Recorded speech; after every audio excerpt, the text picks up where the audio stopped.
Is that July? Yeah, 2025, yeah. Yeah, July 1. So then, in addition to that, I know updates as far as the landfill. We really haven't had a board meeting. We have one scheduled next week. So for the next meeting, I can kind of fill you in on that. Trying to think, any other, that's probably the only two boards that's really had any action so far. I know Open Doors has kind of been going through their relocation. They put an offer in on a new building so that they can bring all their services into one location.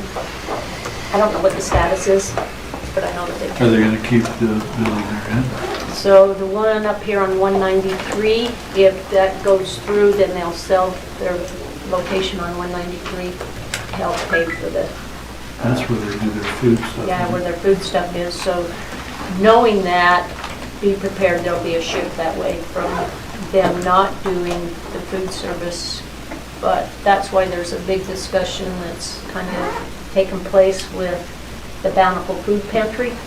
They are looking for a location up this way because they do want to continue the food, the food service that we can.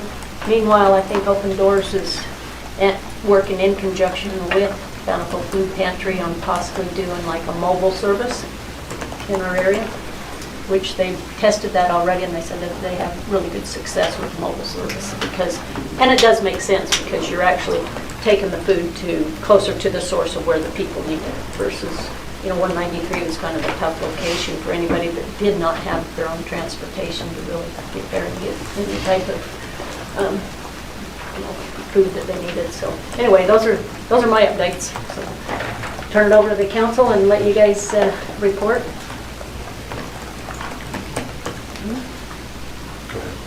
Okay. So I do have one report from the Layton CTC. And I did forward you all the quarterly newsletter, and you may have been on the list already from Tiffany, but our new prevention specialist, she started and she's hit the ground running. Her name is Tiffany Lanning. She is originally from Syracuse, but she went to Utah State and then moved back this way, and so she's living here and is doing really great work in the community already with connecting folks and whatnot.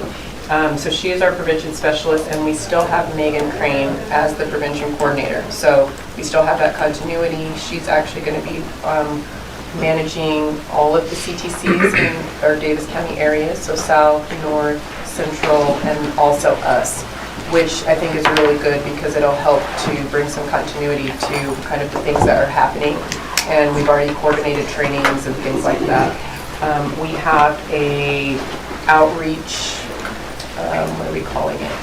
We have like an outreach event coming up on May 12th, but it's more about training those on the coalition to be able to talk about what CTC is and what it does and get more volunteers and help the community understand what it's about. And so we're going to be doing that. You'll also see us in different booths throughout the summer. I think we're trying to participate in the 4th of July event. And then, Mayor, you were talking about having a community or family connection day and things of that nature. And so the CDC is very interested in trying to participate with that. I know, Tyson, they emailed you about coordinating some things, maybe with the Parks and Rec Commission as well. And I facilitated a meeting with them and the new mall leadership. And so they're going to be meeting with them this week as well, just on some ways to include the community more and what CTC is all about. So that's the update for CTC.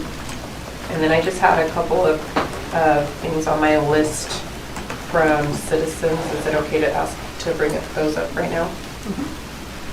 So I did have one, Tyson and I were involved in with Trevor Thomas with Innovative Dance Company, and just looking at that inland zone. And Weston, you're here, so you can speak to some of that for us, but just wondering if there's any updates on that. I know that there were some discussions about looking at the full scope of the owner's property and maybe seeing if there was something that could be done in the meantime. I know there was a lot of miscommunication, at least from what they feel was miscommunication, and so that resulted in, that letter requesting that they stop their current business operations, which is kind of a hardship for them.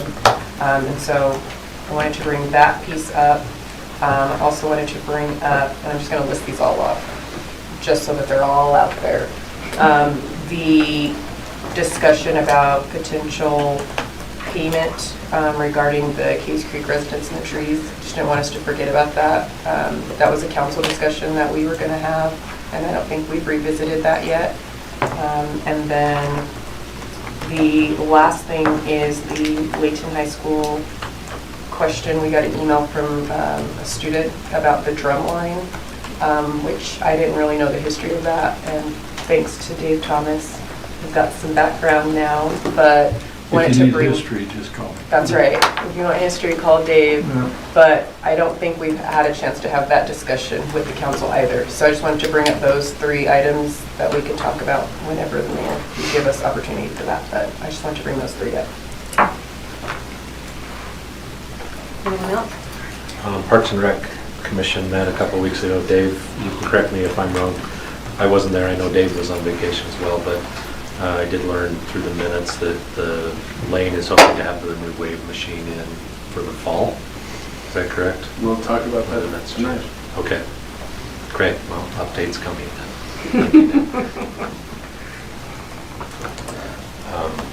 One question I had, Steve's here, right? Yeah. Steve.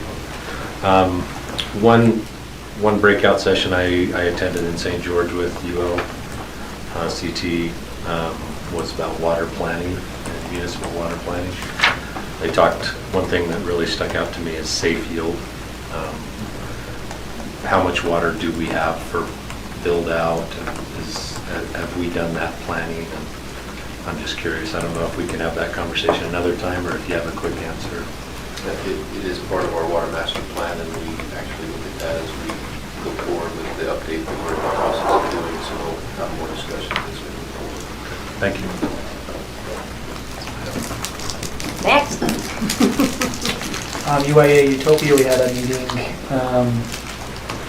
The take rate in Layton continues to increase. We still have the most subscribers in the entire network, over 10,000, which is pretty great because we have a little over 20,000 connections. So about almost 44% of all connections that are possible are actually linked up and paying Utopia UIA subscribers. And every month since July of 19, we've seen that increase. So that's a sign. I mean, if you're in a kind of one of those industries, a lot of times they kind of go like this, but it's nice to see that nice path. Financially, they anticipate being able to continue to expand those paybacks that they've been providing to us as one of the founding members, cities, and others. So they're not just planning on keeping those figures the same, they're hoping and projecting that they'll be able to expand those. So things are going well on that side. And that's it. I got 2 new people to subscribe in the last month, so, Are you a salesman? hey, yes. If it benefits the city, I'm going to sell it. So, yeah, I think word of mouth goes a long way on improving how well that system's work. Okay. Anyone else have any updates? Okay. If not, let's go ahead and go on to our discussion then regarding, first one up is Weston Apollonia with the geotech engineer, and I'll let you introduce him, so go ahead. Thank you. I'll be brief, but I do want to welcome Tim Thompson and Scott Switch The way around. with GeoStrata. They have, this is a good group of gentlemen that they're from GeoStrata, which is out of Bluffdale. They've worked as our third party on geotechnical reviews on a number of sensitive lands applications that we've had throughout the city over a number of years. Tim is a professional geologist, and Scott's a professional engineer. And after our discussions that we had last council meeting, we had a conversation with them and just generally talked about Some of the things that had come up, we talked about the clustering of the building envelopes on the 30% slope. We talked about the potential drainage from storm runoff and the potential concerns about adding stormwater to the slopes.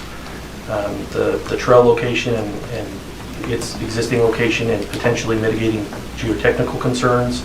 I'm sure there's other questions and issues that the council would like to have. So we kind of wanted to leave it open-ended, but I wanted to turn over to them and let them answer any questions that you may have. And also myself and Steve are happy to answer other questions outside of that. So if it's okay, I'll turn the time over to them there. Sure. We appreciate you being here and, helping point out some clarifications, so. Well, we're happy to be here. We did get a chance to receive the reports we had reviewed this project up to a certain point where it kind of met the city code, and we recommended that they'd kind of gone through the process. I recorded saying that you're not going to pick up on the mic, so if you would, I'll switch you guys. Yeah. No problem. Then we'll have a record of it. Okay, thanks. Thank you. You bet. So we had reviewed this project to the point where it had met the city's ordinance, and we recommended that they kind of completed the review process. Subsequent to that, my understanding is that they had redesigned some of the layout of the development, and staff had been working through that. And I guess that is the impetus to some of the questions that have been raised. And so we have had a chance to read through those reports that came afterwards. We haven't done official review of them or anything, but we did review them and we are familiar with them. So we just wanted to kind of be available to answer any questions that were raised regarding the design. And I understand some of the questions as we talk with city staff. So we wanted to make ourselves available to kind of answer questions and see what we might be able to do to resolve any issues that there might be. So. Okay, I know. Tyson, do you want to start since? Can you start by just addressing the concern of additional runoff, storm runoff? If you add a lot of hardscape above, the water's got to go somewhere when we do have large storms. Right. So we reviewed and did a study for the city on the landslide just north of this area. And one of our findings was that we have kind of some regional recharge of shallow aquifers. We have Bonneville Lake sediments, interbedded sands and clays and silts, and water that's hitting the surface in a broad area kind of goes down and maybe finds some layers that are less permeable, and rather than continue down, they kind of daylight and in the Case Creek area. So you have springs along there, and if you take a look at the geologic map, you have a whole series of landslides that kind of skirt both of sides of that drainage. So you have kind of general recharge of those, what I would consider to be just intermittent perched groundwater conditions. Some seasons they're much worse than others, some seasons they're dry. It just depends on how much, well, we have two, and I guess we learned this back when the Heather Drive landslide occurred many years ago. There's two major peaks in groundwater. One is in the early spring from snowmelt and storm runoff, and then the other is from irrigation, when people start turning their sprinklers on. All of those natural sources of water hit the ground and they perch somewhere and make their way to wherever they're going. And depending on where you are, that can be kind of complicated to trace. When you develop on the ground and you start to put in driveways and roofs and things that catch that water, you're not increasing the amount of water when you're touching the natural water, but you oftentimes will consolidate what might be broadly distributed over an area in some kind of point discharges. And so where those point discharges are selected and how they're designed can kind of be important in what kind of an effect that has on concentrating all of that water to that point. Sometimes it's a positive thing, and other times it can be less positive depending on where and how it's discharged. Then you have, with any development, irrigation water, which is an increase in the amount of water that area would see, because now you're starting to put water on that surface that wouldn't have got there naturally. So you have two different issues there. But the hard surfaces are mostly a contribution to just taking and gathering largely distributed water and then redirecting it somewhere that should be designed properly so that it's a positive rather than a negative. So it could be either depending on how it's done. So I guess, short answer, you're confident that the water that would be consolidated by these hard spaces is going off in a proper way that's not going to affect the slope? My understanding from our review and our discussion with staff is that this particular development has a requirement to collect all of its surface runoff and bring it to a known discharge location within the stormwater system, which is currently unpiped, but the plan is to pipe it and bring it down to the stormwater reservoir, is my understanding. And so, from my point of view, that's a positive to this hillside, because that water is being discharged down below the hillside in a drainage. It would be a negative if that increased erosion along that drainage, because you are pinpoint sourcing a bunch of water that maybe didn't get to that one location, and you could increase erosion. But my understanding is that the plan is to take a previous development's discharge into that drainage along with the discharge from this new development and pipe them all away. And so that would be, I believe, a net positive for this area.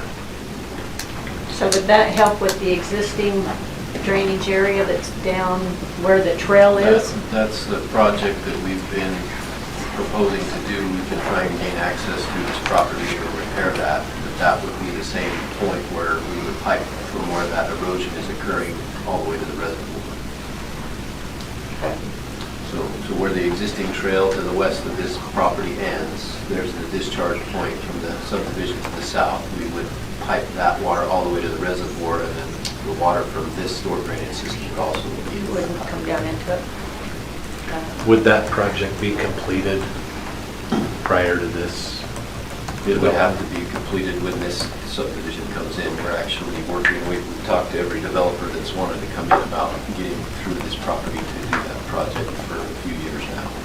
So The city is planning to take care of that portion of the project. How would the existing neighborhood tie in? Is that what you're, That's where the water is coming from at the end of the trail, is the existing neighborhood to the south. Their storm drain comes off the cul-de-sac and drops between two homes and drops right out to where the trail is. so you still got to get access from those folks and to pipe it all the way through, right? No, the water discharges right where the trail ends, and so it would be on the Case Creek Okay. property. does it discharge onto the subject property? No. This property here? No, it's right East, off west the of end it. of it, yeah, where the trail stops. Ask you a question. Yeah. Does that make sense, Tyson? If I- Yeah, if I no, show I it right think here, that's the good. outlet to the subdivision is roughly right here, the storm Yeah. drain. So we would take the storm drain from here all the way down to the reservoir. This dashed line right here is the storm drain easements and sewer easements that they need to be able to drain out the subdivision. So kind of point out on this map then where the existing one is from the other I neighborhood. believe it comes out, it could be this home or this home, but I think it's closer to this home, but it comes out in between the two homes right here and then drops down right to where the trail stops. And there's two manholes right in the bottom of the trail. Okay.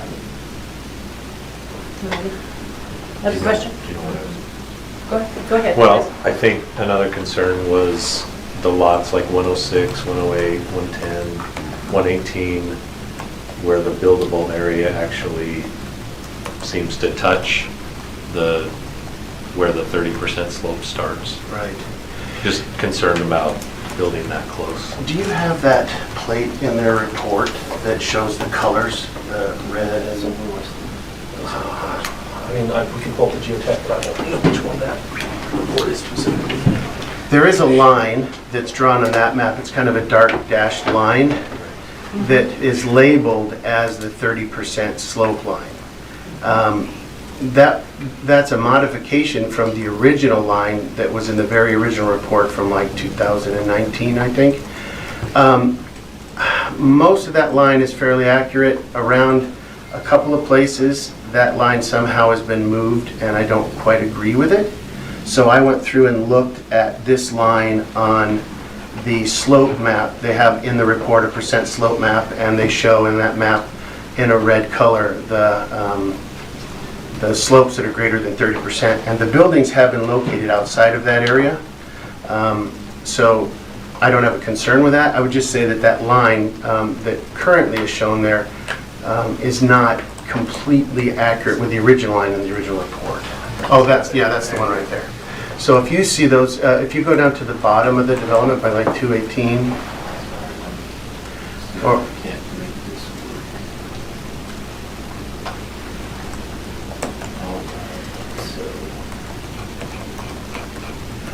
so you can see that jog to the left in that dark dashed line, the dark line, yeah, that one. It has red area upslope of it. And the red is, if you read their comments, that's from LiDAR data they've processed, and they've created slope profile maps. So the red line, the red colors are areas that are steeper than 30%, and the yellower areas are those that are 15 to 30%, and then the non-colored are less than 15%. So you can see that the homes are located upslope from the red areas. They have located them off the steeper slopes. But that line is a little incorrect, and in just a couple places I traced it where it kind of is downslope of where that line was originally delineated. I'm not sure how it got moved, but it could have just been in drafting somehow. Or when they were planning grading or something preliminarily with the original grading, which they're not following anymore, it might have moved somehow. But that's the native grades off the LiDAR, and all the homes are off that. So when you say you don't agree with where that line is it more restrictive where it's at? It's less. So there's red space up above that I would avoid developing. If you just look at the dashed line, anything to the right of that line that's red is 30% slope that should be avoided.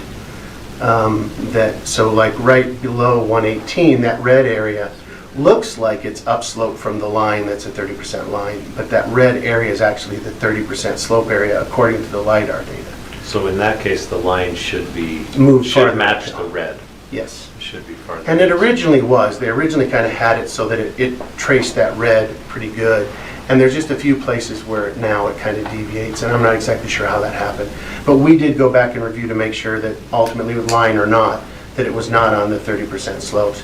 There are a couple of fill areas that are planned that are onto those red areas, but the homes themselves are all uphill of that. So even with some of these small red specks that are interspersed, are those? Yeah, what they we don't look matter for as much? are contiguous slopes. So, for instance, we had a site, I was looking at Cottonwood Heights, and somebody had dumped 3 or 4 dump loads full of soil in the middle of this flat lot. So it looked like this big red area, but it was just a pile of soil. And you could cut that off and everything around it was flat. And so even naturally, you'll have the same kind of thing. Little inconsistencies in the topography generally might make it a little area that's a steeper slope. But once you hit the slope where it's continuously going downhill, that's what we're looking for. So those little here and there, even the ones on the right side by the fault, you can see that there's a little area there. That wouldn't really concern me because it's very localized and everything around it is flat. We're looking for the large slopes that we don't want to be impacting, and that's the solid, large red areas. So I have 2 questions. One to piggyback on Tyson with the homes that are right here kind of up against that 30% slope. So my question in the meeting prior was about moving those, or why is there a way that they could be moved and it would help to mitigate more of, you know, the concern of the residents as well as folks looking at how close they are currently to that slope? And the answer that I got was that building in that space could help to bolster the area, and I'm not a geotech anybody, so I wanted to ask that question of you. Is that something that you would agree with? Because my main concern is if that last row of homes could be moved or removed, would that mitigate some of the concern in the sensitive land space? That's a good question. This is what I'll say. We, from an engineering point of view, we take a look at, just because something's over a 30% slope doesn't mean it's unstable, right? And just because something's less than a 30% slope doesn't really mean it's stable. That guideline came from the UGS publications early in my career back in, I think these publications were like from 95 to 96. Mike Hillen and Mike Lowe with the UGS did a study all along the Wasatch Front. They looked at all the landslides that they could identify.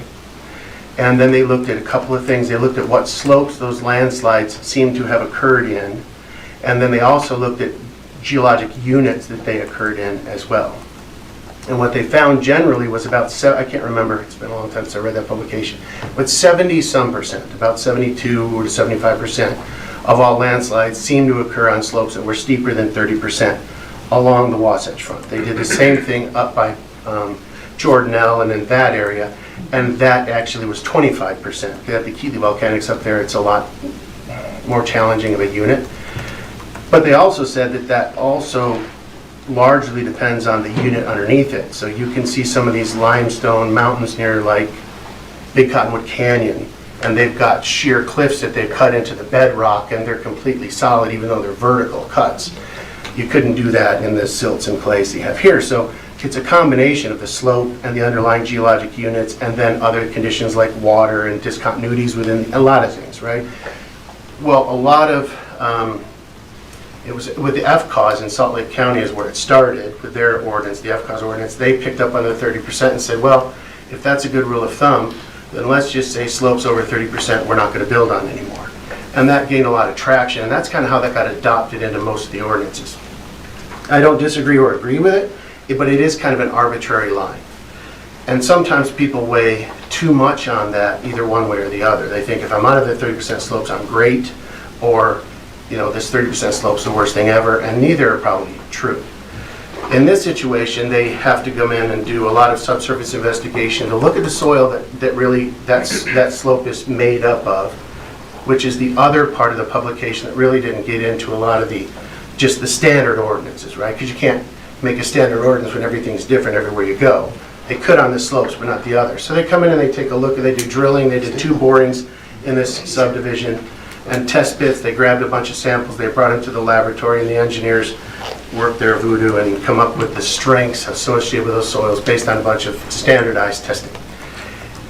Once they have that, then a geologist will create a 3D model cross-section of the geology of those slopes based on all the subsurface data. And so the geologist will give them the framework of that soil. The engineers will then come in and plug strengths in that soil, and they get it into a program. And then that program allows them to put in groundwater, raise it, lower it, put in a seismic load simulating an earthquake and see what happens with that. And so they can look at that slope stability in what we call the static condition, just kind of sitting there right now. And then we could say, well, what happens if we put a lot of water into this slope and we increase the water because of whatever, and we could see what that might do. Or we put a seismic load on it and say, what did that happen, and what would happen to it in the case of an earthquake? And then we look at all those parameters, and there's general engineering principles that if statically, one is in the model, 1.0 is it's right on the verge of failing. It's like, that's it, right? That's the point where it starts to fail. It's just below 1. So engineers are like, we want a 50% factor of safety above that. So we want our modeling to show a 1.5 factor of safety. And that means some modest variations can happen naturally, and we've got this 50% factor of safety that keeps us safe even if there's small changes. We're not right on the cusp of failing. Since seismic loading is a transient condition and it's not a common condition, they want to make sure that seismically you have at least a 1.0, and some cities go to a 1.1. I know Draper, I think Cottonwood Heights has changed theirs to 1.1. And so when you do the modeling for that transient condition, you want to see that you have at least a factor of safety above what would be considered failing. Now that's a screening. If it doesn't have a factor of safety of 1 seismically, then they go through another method where they calculate how much movement will occur in an earthquake. And typically, the standard of practice is if once you do what they call a deformation analysis, which is you do a calculation to figure out, and it's not, you assume that all that deformation is occurring at a single plane, at a single point like a landslide would be. However, typically a hillside is moving. It's not necessarily all that deformation is occurring in one spot, but the standard is to pretend that it is. And if you have 5 centimeters, which is about 2 inches or less deformation when they calculate it, they still consider that to be an acceptable performance for that slope. If it's more than 5 centimeters, most communities say, all right, at that point we need to do some type of mitigation.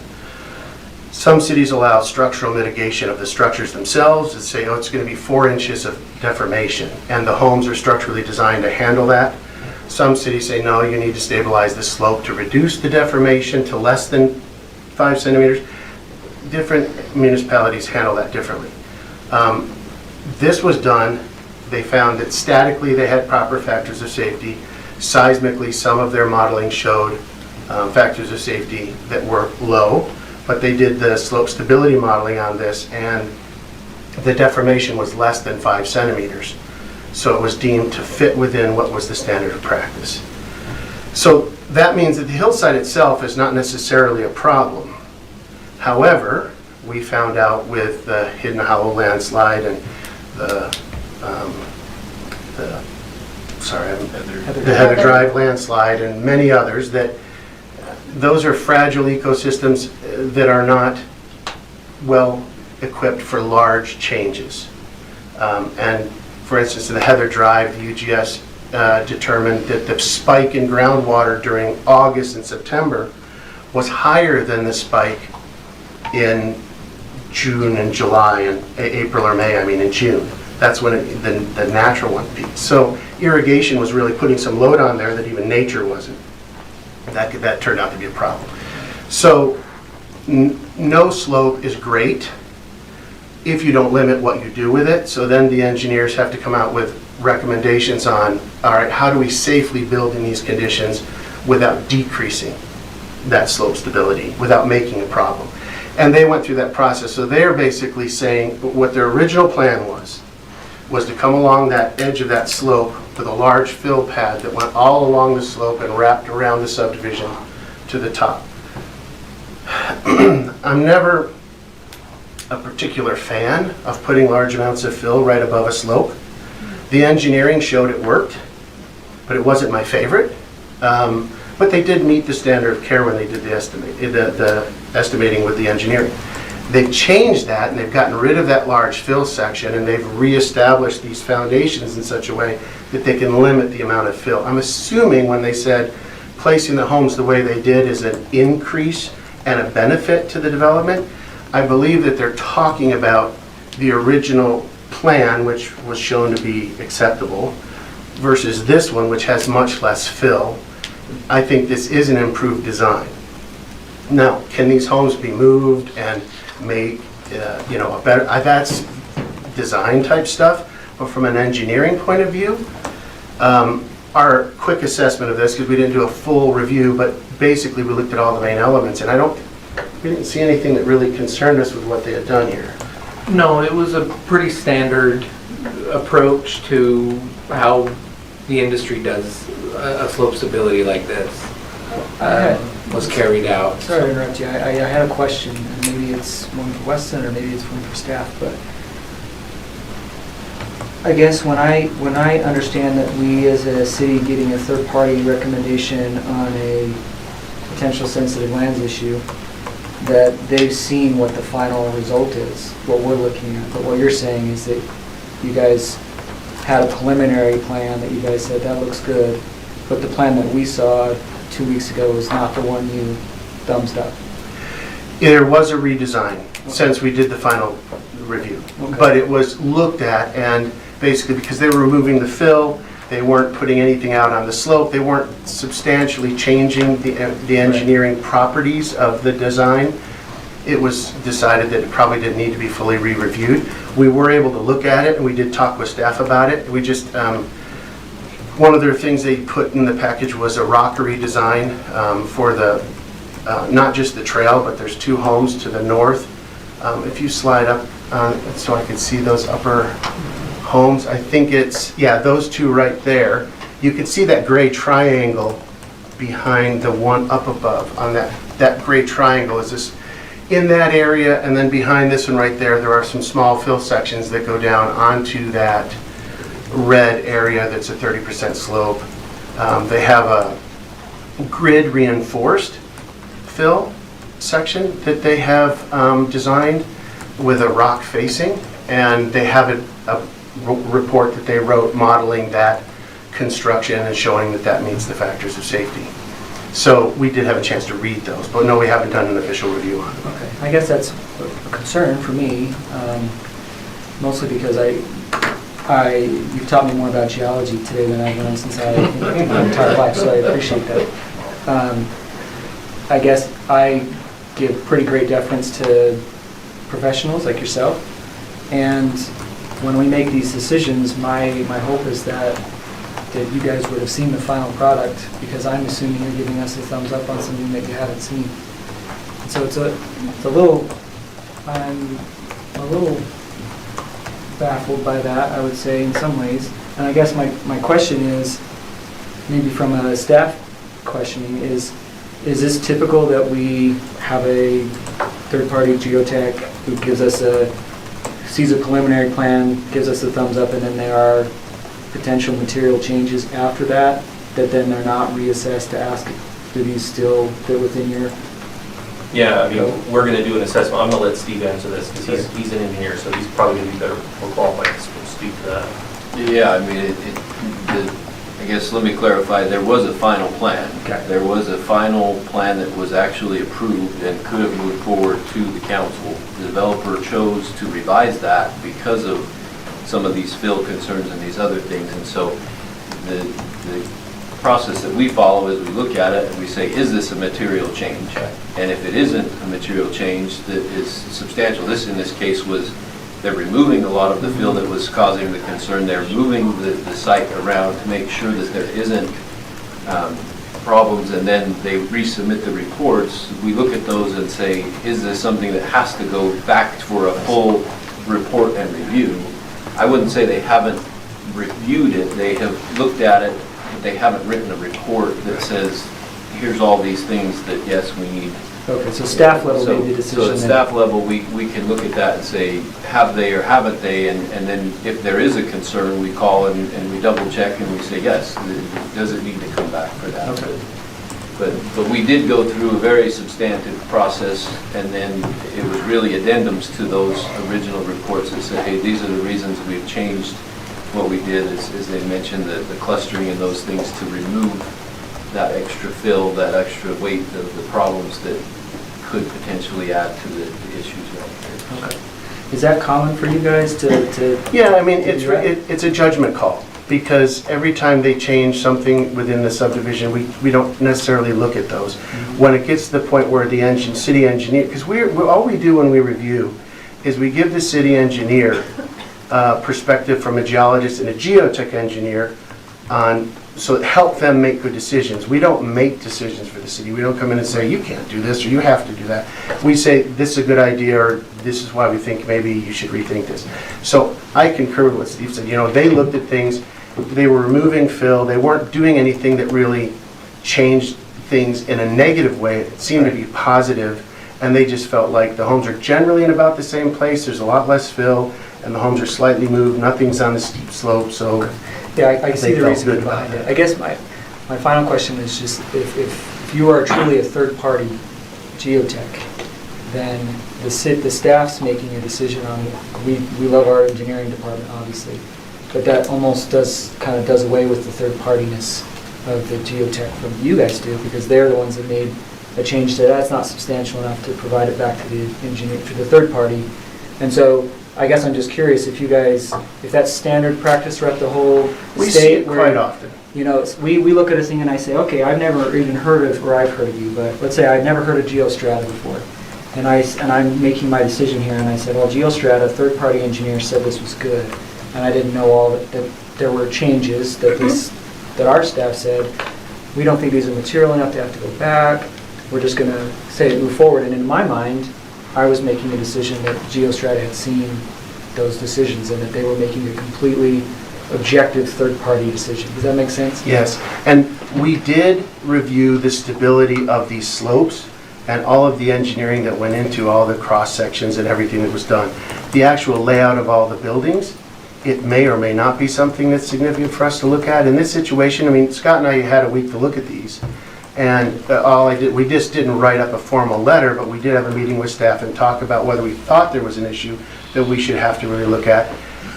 The slope stability, sometimes you'll see slope stabilities and we review for a lot of cities, and actually Kevin and Steve are pretty vigilant about getting our opinion on things, right? I have cities I work with, and sometimes I'll come in and they're like, yeah, we didn't have you look at this and we got a problem now, and I'm like, oh man, we should look at that. But that's not one of these situations, and typically we look at most things. I kind of look at this as like if they decided to switch the driveway to the other side and rotate the house a little bit. I mean, I'm not going to come back and take a look at that. Nothing's really changed. The fact that they just removed some fill and kind of rotated the houses a little probably isn't substantial enough to worry about. The trail was something new, right? And so there were some cross sections along the trail that we did take a look at. We looked to make sure they're using the same soil strengths that they used originally and that they're documented. We look at the seismic loading and make sure they're using the right amount of seismic force. All that seemed to jive with the original report. So I didn't see anything that concerned us when we looked at those. Thank you. Can you speak a little bit more than to this fault line here as well? I mean, I know there are not any structures, housing structures built right on it, but it's obviously there, it's bright red, it's a line. Right. So can you speak to how that is handled, maybe not so much in this case, but even in other cases where the developer is building and there's a known fault line for this community that they're looking to build? Yes, it's also a good question with this one. So, surface fault ruptures. We had an earthquake last night. I don't know if you felt it. I happened to be awake at 12:30 and my study started shaking a little. We have those all the time. Occasionally they get big enough that they rupture to the surface, and typically that's got to be about over a 5.0 or larger before you're going to get that propagating to the surface. Well, when they rupture, from all the mega studies that have been done by the UGS that I've reviewed, and I've reviewed quite a few of them over my career, the general rule of thumb is about 70% of the time or more when faults recur in movement, they recur on the same ruptures that they previously moved on. About 30% of the time they move in slightly different area but maybe close by, and usually they tend to move inward a little bit. But you don't know, even if you know where the main fault is, you may have subsidiary faults that accompany that. And so we'll know where the main scarp is, and sometimes we trace across the whole thing and we find nothing but a single thing that's just a couple inches wide, and all the movement occurred on that, and everything else is undisturbed other than the elevation has changed from one side to the other. And other times we come in and we find the ground within 40, 50, 60 feet, 100 feet of it is just fractured like crazy. So we do subsurface studies in order to see exactly where the fault is and how that deformation is occurring, and if there's any accommodating disruption of any kind. Sometimes there's warping and tilting of the units. They may not be rupturing, but they're folding, and a lot of things can occur around a fault. This was trenched, and the UGS has some guidelines. So in Utah, we have what's called normal faults. You could look at a fault like a slide on a playground, and the ground, when it ruptures, slides down the slide. So whatever is on the down-thrown side tends to sometimes get pushed and buckled against the fault as it moves down. And the up-thrown side of the fault typically has a lot less deformation. So the UGS has said, if you can go from the fault location itself 250 feet on the up-thrown side, the side that didn't drop down, and you can get up over the scarp with that and onto the ground beyond it, that's far enough to take a look and trench and see if there's any disturbance on the up-thrown side. On the down-thrown side, they want us to go 500 feet past the fault, so that we basically have a 750-foot wide zone that we trench along a fault to look for disturbance. We don't need to look everywhere. We just need to look where they plan to build homes. So sometimes it's easier to come in and just trench for a single structure. Sometimes in a subdivision, they have to trench the whole thing. Bill Black came in. He used to work for the UGS early in my career. He's one of the guys that did all the logging for all the UGS trenches. He's a great field geologist, and he did the trenching here. He identified the fault where it was located, mapped it, and then you calculate a no-build zone around the fault based on the deformation that you observe in the fault. The UGS recommends a formula on how you calculate that distance. They followed that, and they delineated that through this subdivision. And I think you can see there's a double dashed line. So that double dashed line is the fault setback zone within which no habitable or critical infrastructure can be built. So you could put a detached garage or your shed or something like that there. Roads oftentimes have to go over faults because you can't avoid them. But you can't build anything that's going to have habitable space in it, or anything that's a cell tower you wouldn't want to put in there, or a water tank, or something that's a critical infrastructure. Even though it's not habitated, you would not want to put that in there. So they just designed around that fault setback area. Okay, we gotta watch the time here on several items. What else have you guys got? What other questions? Didn't feel like we need answered here. I think I do have one follow-up. You mentioned earlier when you were talking about the design and the way the bow lines were drawn and where the homes were built, and you said it wasn't your favorite. I don't think that's the word you used, but you basically were like, it's okay, and it was an implication that maybe that wouldn't have been your 100% choice. But you also mentioned that you don't tell cities or developers what to do and where to go and all of those things. I'm not a developer, and I'm also not city staff. So would you be willing to share what you would have done if that was not your favorite spot? I would have done something more like they've done here. Relocate the homes so that they didn't need to build such a large fill pad. Now, I'm not saying the fill pad would have been a problem, but the rule of thumb is with engineers.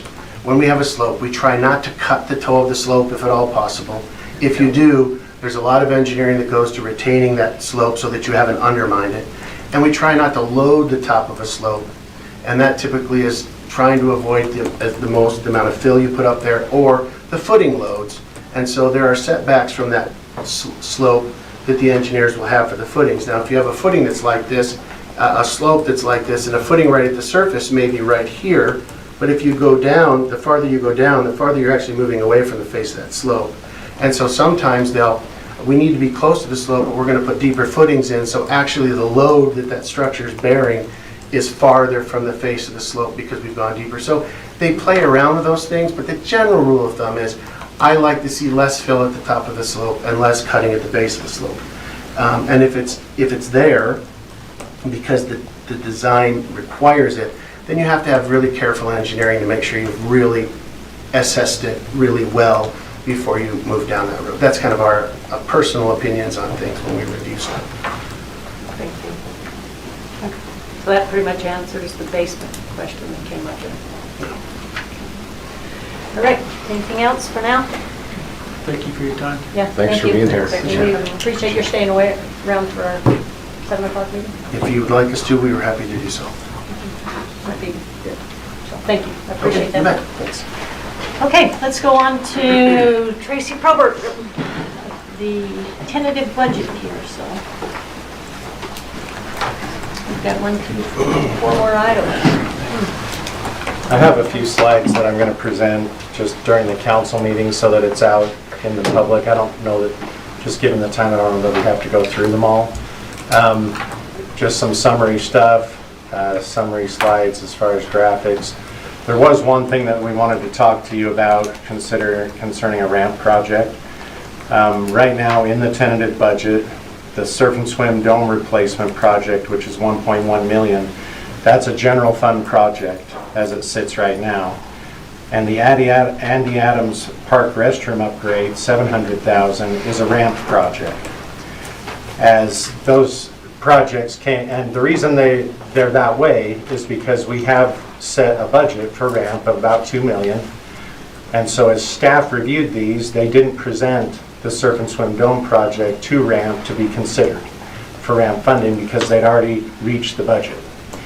As I looked at that, I considered that by accounting standards, when this dome project gets done, then there was also a question, I guess I should back up, as to whether this was maintenance or capital project. And that's kind of a determining factor when we talk about RAMP. This dome and the replacement, because of the construction and the dollar amount associated with it, is definitely a capital project, right? It's not maintenance. It extends the useful life of the pool. If you don't do it, you're going to close the pool, right? Because you can't have the pool without a dome, and you can't have a new dome without the construction that has to happen for the fastening system.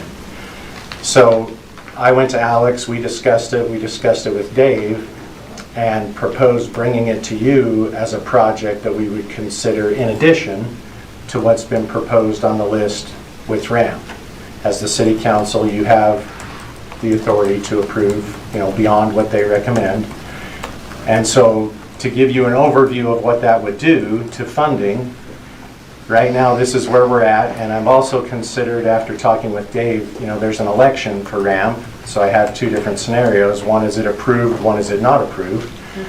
So we'd start the next fiscal year, which is this summer, with 2.5 million. RAMP has a list of 2.1 million in projects that they're going to bring to you, I believe, next meeting to go over. If we add the pool project to this, then we would spend 3.2 million. And so for the year, we would end up in a negative position, about 700,000. Keep in mind, we front load RAMP, right? So we have the money and then we award it out. And so we're ahead of the game. We would collect during the next fiscal year 2 million. That would leave us 1.2 million for the following year. And so then for the 26 summer, we would be able to award 1.1 million. Now, the only thing that I see there that could come up as a question is, well, how does that affect outside entities, right? Because the bulk of the money gets spent on city projects, then there is generally an amount that's outside entities. From what I've been able to tell over the years, that amount ranges anywhere from $200,000 to $300,000 that we award to outside entities. And so we would be, we would have plenty of money to continue to award to outside entities in this kind of catch-up year. We would collect money and then we would be back to where we're doing, about 2 million a year in awards or projects every year. If we had a case where the RAMP somehow gets denied, right? Doesn't get approved, we would only have about 9 months. We'd be able to collect through March 31st. And if we did this same scenario, we'd have 780,000. We would bring that 780,000 forward to the next summer, and we would spend 775,000 and close out the RAMP fund. So that amount still gives us, in my opinion, enough to fund anything outside of the city that's traditionally been requested, and a small amount for some city project, considering that we included this project, which is a very large city project. So that's something that, again, it's not in the tentative budget to be considered tonight, but if you want to think on that, then we can bring that forward either next meeting to see what your thoughts are, and then prepare, if you want to approve it, to put it in for the final budget. So to take it out of the general fund and to use RAMP funds in order to fund it. So then from a financial perspective, what does that do from the things that I look at, right? And so with the pool project included, our general fund balance ends up at about 10.5%. If we take the pool fund out, we end up at about 13%. So by removing that project from the general fund and using a source that, in my opinion, is dedicated to these types of things, we strengthen our general fund balance by 2.5%. That's my short spiel in 5 minutes. Are there any projects, city projects for that next 2026 year that would be paused, or would there be projects that we would have to delay if we were to move it up 1 year? This is the And this pool cover is the largest component of our pool plan for the 5 years. Okay. The rest of the projects are much smaller. $200,000 request each year, around that range. And so this will not hamper our ability to move forward. It will cause us to maybe slow down our requests for other projects, because we want to make sure that we have sufficient funds to cover those outside agencies. Thanks, Dave. Clarification on that. So you said this is the largest ask as it comes to the pool itself, right? I guess maybe I didn't understand your question. Citywide, like what, are there any projects citywide that were anticipated for 2026 ramp applications for the city? Is that kind of That's what I said, yeah. Yeah, not large ones. This and the restroom were by far the most critical things that we needed for this city. So why did you say you pulled it and it didn't go before him? No, we simply looked at the two projects, the pool cover as well as the restroom, and we felt that for the ramp request, it was more important that we put forth the restroom and all site amenities that are associated with that restroom. As a committee? Yes, that was the most important project. And so the ramp committee did not see this bubble request. We never turned one in for this. Just the restrooms. Because of the amount that was available, they didn't want Right, that half would of it or more to be used. if we would have turned both of these in, it would have unduly burdened the other agencies and the other recreation projects. Yeah, they're recommending, but This wouldn't change any of the approved requests from this year? No. Okay. This And would it just be an protects next additional year. item, and my purpose in bringing it to you tonight is to show you that there are funds available if we want to use those funds for this project, and that ultimately it won't affect outside entities. You've asked the question, it obviously could affect other city projects, whatever those might be, because you've used $1 million on a pool, right, or on the pool. The other item that we wanted to bring, unless there's some more questions on that one, just real quick, relates to the wave machine. And so the wave machine is on the approved ramp list for this coming year. However, there's some logistics issues with ordering and getting in the pipeline, and that thing also has to be installed while the bubble's off.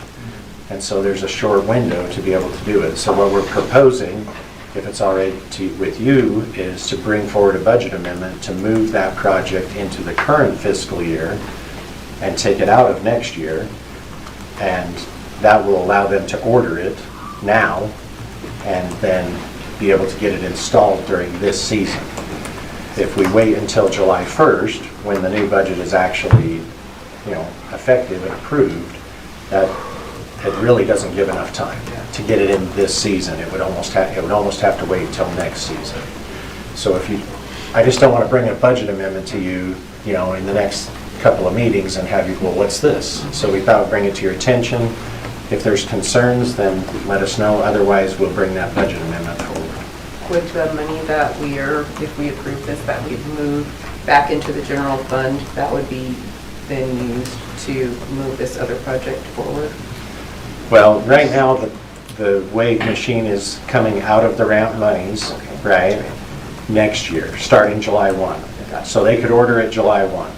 We're just proposing to take it out of next year's budget and put it into this year's budget with a budget amendment, which you would approve in one of these next meetings, and then be able to order it now, knowing that you're going to approve that amendment. And then it would still be accounted for in next year's budget. It'll come out of next year and move into this year. I don't know, I guess what I'm saying is if we do that, does that then mean that there's more ramp funds available? No, Okay. no, because we'll move the ramp funds we'll just spend them now. Got it. Right? So they aren't available for next year. The money's already there. Yeah, the money's there. So we just move that. The money's there, we're just going to spend it now instead of waiting 2 months. Okay. And really, I'm sorry, Tracy, if I could, this is 90% just an ability to order now. We only have to pay a small deposit of $20,000 during this budgetary year. The rest of the payment would still take place in next year's timeframe. So it allows us more time to collect more money over the months. I'll say on the supply chain side, I've been dealing with this on equipment purchases that we've been trying to do, and it's all about upfront. Yep. Yep. And you have to do that to get in line in order to get it on time. I'm in favor with both. Yeah. Okay. Okay? Yep. All right, Thank you. Okay, Mr. Jackson, you're up. Regarding adoption of the Layton City Municipal Wastewater Plan. Let's see, all right, I just have a couple slides. Thanks for letting me share this. I believe most of you have seen this before, but the Division of, Department of Environmental Quality, Division of Water Quality, if I can get that out, requires every year that there be an annual report provided on the municipal wastewater planning program that we have, and it lists the survey questions that you saw in the packet. It addresses the financial evaluation of our system, collection system, and then also treatment facilities. This portion of that report is blank, as you noticed, because we don't have treatment facilities here in Layton. All of that is taken care of by North Davis Sewer District with our partnership with them. So just a couple of highlights here, I guess, is the system replacement cost for our entire sewer system is $400 million. We've looked at that. That's the number if you had to replace the whole thing tomorrow. That's not really a number that's realistic for anybody to have to do. Our system is in good shape, and so we plan for replacement as we go and take care of those things. The annual user charge is right around $345. And then our capital facilities plan was updated in 2024 as well. So over the next 20 years, we have projected $24 million in capital improvement costs that are in that plan.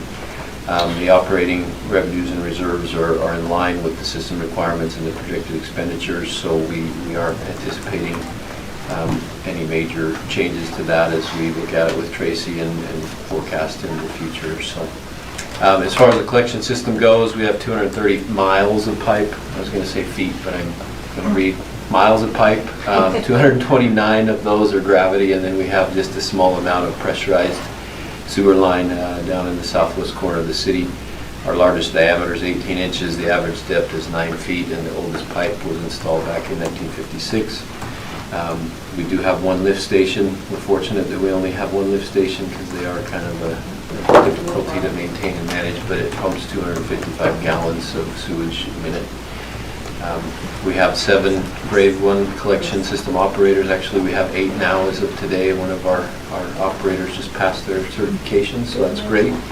And then we also had no reportable sanitary sewer overflows for the year 2024. So, any questions on that? You had it in the presentation. Yeah, hopefully Great final I bullet. covered it, so. Sanitary sewer. Special word for Gotta that. have a sign or something like that. Reportable backups. Zero. Yeah. That's good. Okay. Right. All right, thanks, Steve, appreciate that. Okay, Mr. Drake, I guess you're going to enlighten us on the Yeah, easement. I'll try and be even more brief. We've had a long discussion about this, so just a quick reminder, this is the Peacefield HOA secondary water system. We need to purchase an easement there that goes through that conservation easement. Just as a very brief reminder, there was initial discussions between staff and the Peacefield HOA. They initially indicated that they wanted to donate that to us. As we went back and reviewed it, we felt like it was proper for us to purchase it from them. That's when the problems started, and there was a lot of discussion about what it was worth. We initially had offered $15,000 based on some estimates that one of our staff engineers had made. They would not accept the $15,000, asked for an appraisal. It was appraised by an MAI certified appraiser who appraised the value at $2,900 for the easement. We then made that offer, which they rejected, and then we had several discussions. Since that time, we've had more discussions with them. They indicated that they wanted to, they felt like they wanted the $15,000 that was originally offered as part of the start of the negotiations. Staff indicated to them that if they were serious about it, that they needed to provide to us a written and signed agreement. They have done that. It is here for your consideration tonight.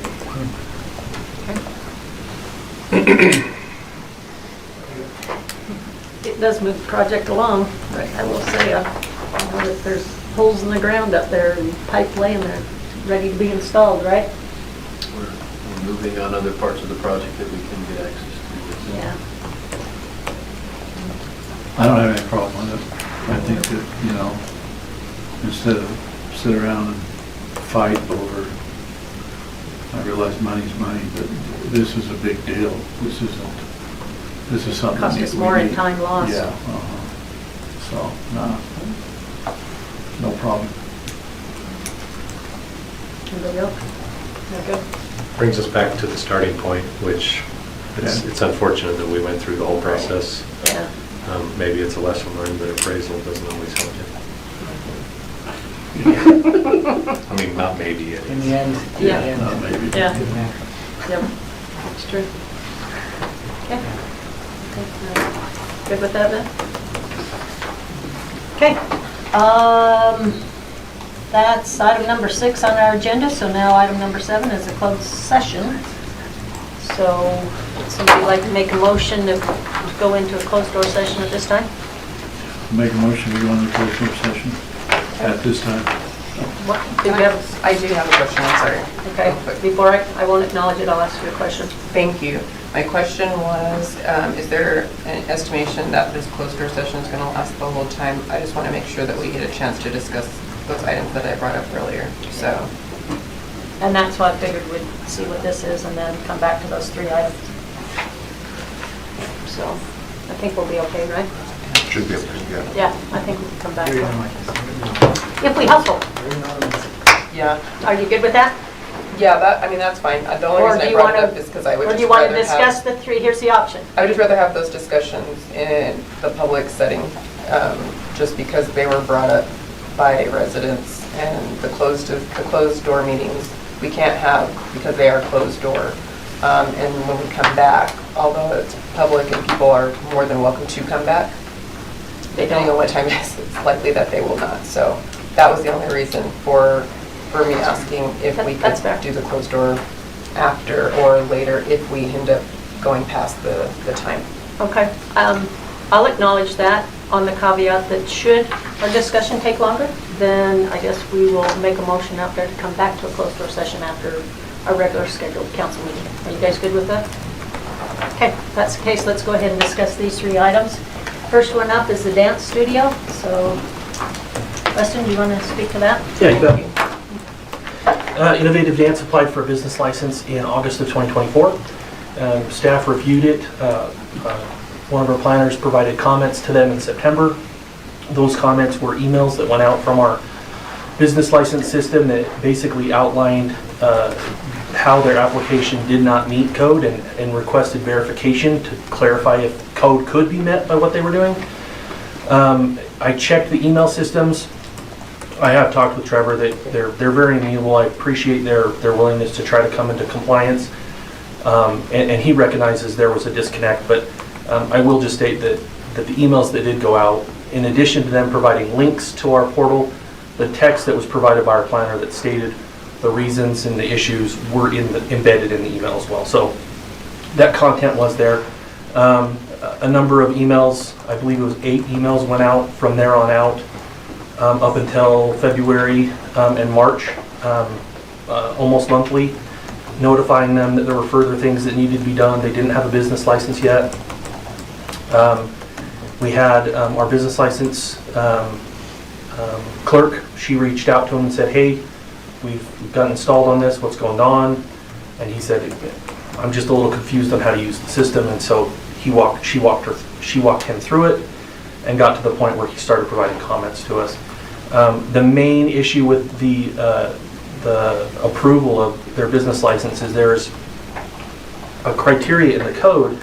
They're in the M2 zone, which is an industrial zone, and it restricts dance studios, basically certain types of retail and service businesses, dance studios, gyms, those types of uses, that they can only occupy 40% of the project site of the building. And the intent of that is to really preserve those spaces for industrial uses. Plus, a lot of those industrial buildings really weren't set up or designed for the substantial parking that those types of businesses need. Anyway, that being said, they went through the process and he answered the questions that were provided. And based on their response, they still couldn't meet code, and so their business license was denied. They requested basically a hearing, a business license hearing, for that to be reviewed. We've talked to them, we've held that hearing. As the hearing officer, I denied the license again based on code and the requirements of the code. We've also had a very amenable working relationship as we've been talking about this. Staff has worked on coming up with some various options that might work. Combining the properties could be one of them. One of the other options that we've been looking at, and Alex and I have been talking about this, is the possibility of a text amendment. When we have this code, it was written in, I believe, 2020, that was basically changed from a conditional use that would have allowed this use to go into conditional use to the limitation of 40%. And as we've looked at that, there potentially are some options to amend the code that would be potentially beneficial, not for just that one user, right? So when we look at code amendments, we want to make sure that are we just changing it for a specific user, or is this going to be beneficial for the city in general? Just preliminarily, I think there's room for that. I've given them those options, and I've also told them that the city will hold off on any type of legal action while we're going through that process. I'd be happy to answer any questions, but I tried to give you a brief overview. That's good, I appreciate that. We didn't know about it, so thank you. Well, I was just going to say, my one question, just because I didn't have the history, was if there was information in Planning Commission notes when that 40% was put in, because it was in 2020, so it's not too long ago, but if specifically dance studios was called out, I don't believe that 40% was meant necessarily to restrict specifically dance studios, but is there some other color around that? Yeah, actually it was. So in our table of land use, it calls out dance studios, and that limitation is tied to that use. Is that because of parking, or? Yeah, parking and just the general use of that it takes up a lot of our industrial space. So when you talk, sorry if I'm cutting. No, you're fine. So if parking is the issue, is the thought of a text amendment to take dance studios out? Because I don't believe parking is an issue with dance studios because it's a lot of drop-off pickup. Yeah. I mean, maybe an area, but like a gym, it's more park. Sure. More. I'll tell you what we've initially found, and there needs to be more study of this, so I'll just qualify that I might find more details, but at least what we've initially looked at is that these specific uses find themselves in our industrial areas on arterial roadways. And so are we being too onerous in a restriction where we're really talking about, the major industrial areas, and if there was a leniency granted on just our arterial roadways, would that benefit it? And again, I think we need to look at it, but I think there's room to address that. Do they own the building? They don't. We've met with the property owner as well, though, and they've been amenable to try to find a solution as well. So one of the things that's a little bit of an aside, but that we've had a cooperative relationship, is that despite being told that they didn't, in the early communications, that they did not qualify to be in those places, they went ahead and moved in and invested some money to do tenant improvements, didn't notify the city, and began operating as a business. So they've been operating as a business knowing that they didn't qualify for some period of time, not quite a year. And so they say there was maybe it's true, a lack of communication, but there was a clear intent not to convey that to us. So that's part of another dynamic, and we're trying to work through, and they've been amicable in that they were concerned about losing the value of the tenant improvements they made, but they made those knowing that they didn't qualify. I'm not sure how they thought that would work out, but anyway, they have been amicable, and that's an important point to also understand that may or may not have been communicated. It was, I think the communication issues that I was referring to was their response to the original email. I believe Mr. Thomas said something about October maybe, but them replying, but not using the system.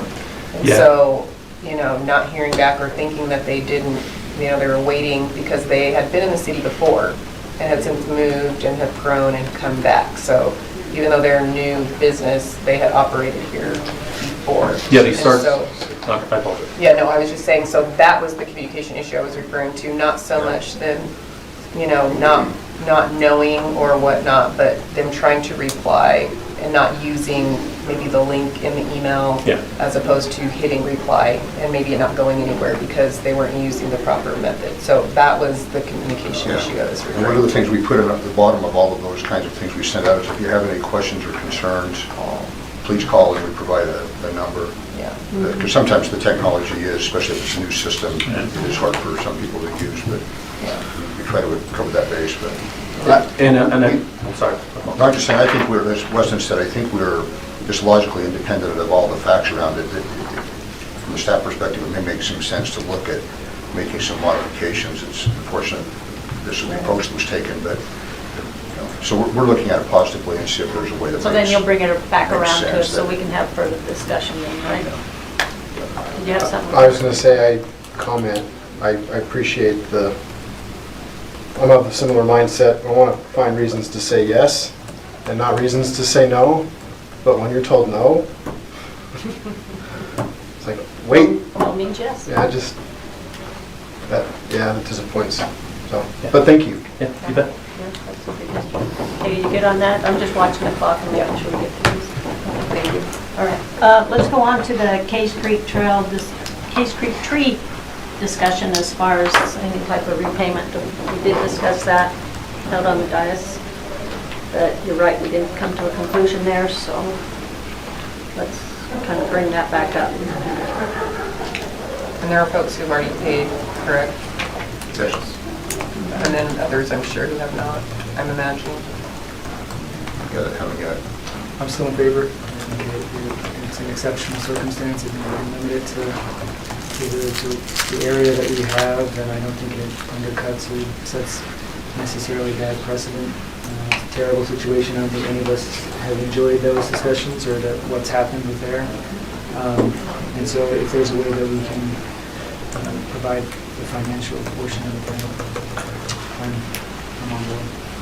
I'm additionally in favor, just clarification, I'm in favor of covering the cost of all mandatory trees. Right. Yeah. Not the optional ones. Correct. That's good clarification, which I think that was, well, we were talking, what, 200,000 I think it was? I'm going by memory here. I know, it's been a while. Yeah. So we're talking about paying for everything? For the mandatory For the trees. mandatory trees, which Yeah. before we were gonna do what?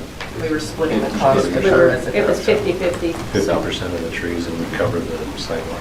Yeah, so now we're saying we should cover all of the mandatory tree costs plus the sidewalk. That's the idea. Yeah, that's what we're trying, that's what we're discussing here, Right. so that we can all make sure we're agreeing to cover that cost or not, or to up the cost.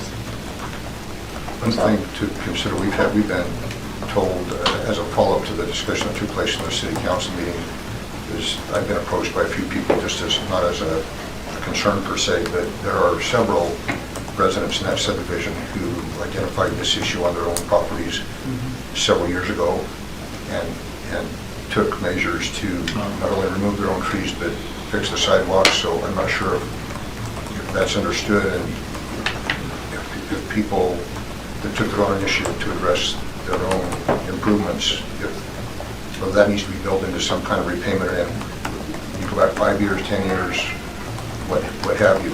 But there's several that have done But that. isn't that what we require, or would like folks to do anyway? Going forward, I mean, that's what takes place in other parts of the city, right? Well, some of them didn't do it as a participation on their own. I guess what I'm saying is that if you use the ability to do it, you create an equity that the people that didn't take care of that infrastructure, or the city's covering it totally, have other people that of their own volition have identified a problem and taken care of it, and we're So not. you're So talking just the same area, this particular in the identified area, actually just subdivision. this Yeah, area. yeah. And they've taken care of the whole thing. They took care of the because there whole was thing, they didn't no- contact the city, they just said, Right. our trees are causing a problem, we can get rid of them. So that's a political issue, but just wanted you to be aware of that. And How many? I don't know. We Like I know it's say, Starkey's. Ms. Say came in and mentioned it. But I don't think our plan from the beginning had any retroactive action, right? So I think we're talking about just this plan itself. We didn't have any plan of going back and say, those of you that have fixed it, we want to bring you into this plan as well, you know, 50%. And that's an understandable, like, you're just never gonna have a clean solution. I mean, it reminds me of some of the discussion that you've seen on the federal side about student loans, right? Where student loan government comes in and says, we're gonna forgive all these loans. And the guy and gal who, you know, were eating ramen noodles and mac and cheese for 10 years and they paid it off, say, hey, where's my money? Yeah. I mean, when you come as a governmental entity and you say, at this point in time, we're going to make this decision, there's going to be collateral damage. And I don't mean that I'm ignoring that, but maybe it's something that we should discuss further as we discuss, because I think it's a valid understanding and concern. If I could add one thing also, there were quite a few property owners that actually cut down their own trees to save the money because they didn't want to pay that, so. Mandatory ones? Mandatory ones even, and so they basically cut them down and did all of that extra work, and then we were gonna split the cost of the grind 50-50, so we need to keep that in mind as whatever decision is made, that there's a lot of people out there that went through a lot of work to try and save themselves some money, and so I don't know if we were talking about just reimbursing what was actually there or how that would work.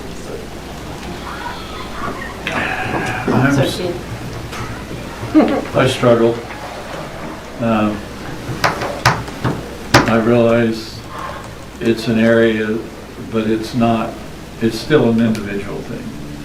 You know, it's not everybody piling it all in a kettle and then splitting it. It's whatever happens on my property. And for 100 years, or I don't know, we've had it where you got a tree growing, you got to fix it. And, you know, I still think of, usually the people that run into this are older because they've lived there the longest, not necessarily, but for the most. And so I don't feel real good about paying for everything because they have a hardship. Now, everybody has that hardship if they have trees, and no one else is going to get it paid for, you know. And the other half of me says I wish I felt more, you know, because I understand it costs money and that's tough and that, but, you know, just to say, okay, we'll do it here, you know, and then in 5 years, the next subdivision, that's the trees come up. To that point, Dave, the only thing I would say to that is that we've already kind of crossed the Rubicon by paying half of it. We don't do that for other people. Well, and that's the part that I struggle with. I mean, I was kind of feeling a little bit that way, but then I'm thinking, anyway. I think maybe some more discussions. Well, I just, you know, to say, here, we're gonna pay for everything, just like, and not, wish I could see it the other way, No, you know. that's why we're having the discussion. Yeah. Anybody else have an opinion here? I'm fine with, you know, continuing the discussion. I just don't want it to get dropped and for us to actually make a decision and say, this is what we're doing or this is what we're not doing, because we still get people saying, well, and now this is happening and that's happening, and here's this picture and here's that picture, and I have to pay for it. So there's all of that, which comes with the territory, which is not a problem, but the problem is if we tippy-toe around it or play around with it and then don't make a decision. And so for me, I feel like this has been obviously a learning opportunity for all of us, staff, elected, residents, the city at large, to understand the expectation and just understanding the rules and how things go with HOAs and all of those things. I think it's been a huge learning opportunity as well with communication and how we communicate to residents, what, you know, we are trying to communicate. I think in our effort to try and offer a good faith gesture, you know, we may have overstepped a little bit in the beginning, And, next time perhaps, hopefully this never happens again, but if it does, maybe we do just send out individual letters. This is what's happening on your property. This is what you're responsible for. And be able to work it out in that way, because that's the way that we normally do it. But in our effort to try and mitigate the entire situation, we've kind of gotten into, this web. And so, again, I'm fine with talking about it again. I'll bring it up again until we make a decision on what to do, and take into consideration all these things that have been brought up. But I don't want us to forget about it. I don't want it to be July and November and December and we still haven't made a decision. So that's why I brought it up. So I appreciate the time to talk about it. No, that's good, and I think you guys need to, deal with it and understand all the facts. I think then for the next discussion, or perhaps what staff can work on, is look at the scenario as far as those folks that have already taken it into their own hands and cut down their trees. What does that do to it? I mean, we know what that original dollar amount, so that technically is calculated, but to your point, how do you compensate those that have done it? So you can kind of maybe research or figure out what's a good solution there. I think that has to weigh into their decision. Okay. Can I just add one piece of information that I'm not sure has ever been articulated to the council? I'm just going to read you 2 sentences from their own CCNRs, and this is from many years ago. This is not just current, this is many years ago. Each owner is responsible for maintaining at least one of the trees per lot, evenly spaced in the park strip, and then the second one is, after reviewing the growth of these trees, it may become necessary to replace the trees with a different variety. I'm not sure you were all aware of that or not. So it's something that's been addressed in their CCRs from the very beginning. But I'm sure you guys took that into consideration when you factored the overall project and cost and all of that, right? Or not?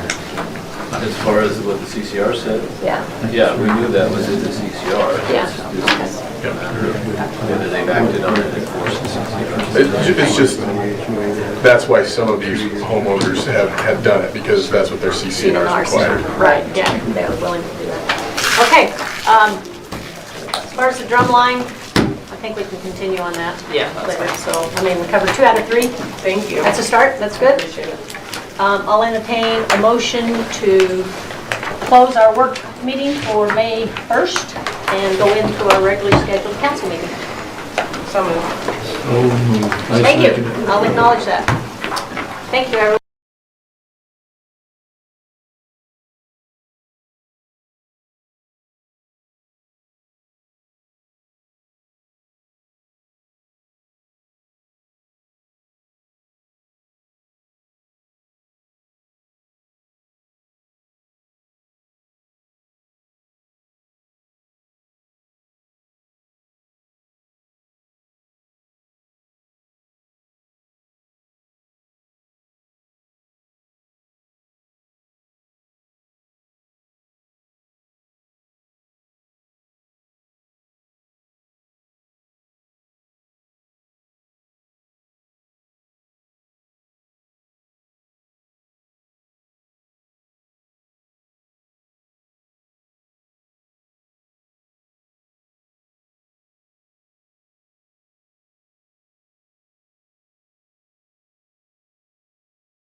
I'd like to welcome everyone out to our Layton City Council meeting this evening.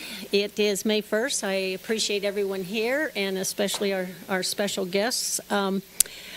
I also would like to basically thank everyone for their inputs on everything that we have going on. We've got a lot of different things and it matters to this body. But before I get our meeting going, as customary, we do like to start all of our meetings with a prayer and a pledge. So we take turns individually up here each month, and so this month I'm going to turn the time over to Councilmember Thomas to conduct those events. Okay, I got to leave for a minute, and I'll be back. No. All right. Yeah. I'll give a Your prayer, choice. and Your then choice. we'll have the Pledge of Allegiance after. Okay? Our Father in heaven, we're indeed grateful to be gathered together in this council meeting tonight. And we pray as we present items that we may be able to search them out, to understand them, to be able to make a decision that will benefit the city and hopefully those that are in the city. Pray that we may do the right things, or at least the things that we feel will allow things to happen the best way. We're thankful for this land that we have, this city that we have, and the way it is, the way it has grown. We're thankful for the opportunities that we've had to make it one of the greatest cities in the state of Utah. We pray that we may continue to do that as council, as citizens. And these things we pray and thank thee for in the name of Jesus Christ. Amen. Amen. All stand.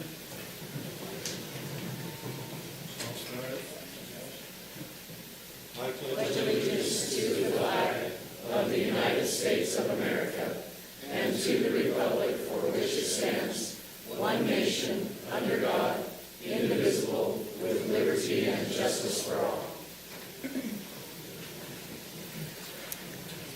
Okay, thank you, Councilman Thomas. I appreciate that. Council, we do have 3 sets of minutes that we need to approve. Hopefully you've gone through those, and if you don't have any changes, then I would look for a motion for somebody to approve those. If you could, mention the date and the meeting. Okay. Thank you, Mayor. I move that we approve the minutes of the Layton City Council meeting February 6th, 2025, the Layton City Council work meeting March 6th, 2025, and the Layton City Council meeting March 6th, 2025. Okay, do I have a second? Second. Okay, it's been moved in second that we approve the minutes as written and stated. All in favor, please say aye. Aye. Any opposed? Okay, thank you very much. Okay, item number 2 on our agenda is municipal events. So I know that some of the council members sit on special committees that have a lot of things going on, so I'll turn the time over to probably Councilmember Roberts. Thank you, Mayor. Summer's on its way, warmer weather. One of the more popular, I think, events Parks and Rec works on is Family Game Night out here on the Kinley Amphitheater Plaza and in the amphitheater. Coming up next Friday night, May 5th, 5:30 to 7:30 p.m. Everything's free to bring your family out. There'll be Mario Kart tournament as usual on the big screen in the amphitheater, different games around the plaza, so different activities. We appreciate all the work that the Parks and Rec department does to plan these events, and as well as the Parks and Rec Commission. So thank you, Mayor. Okay, anyone else?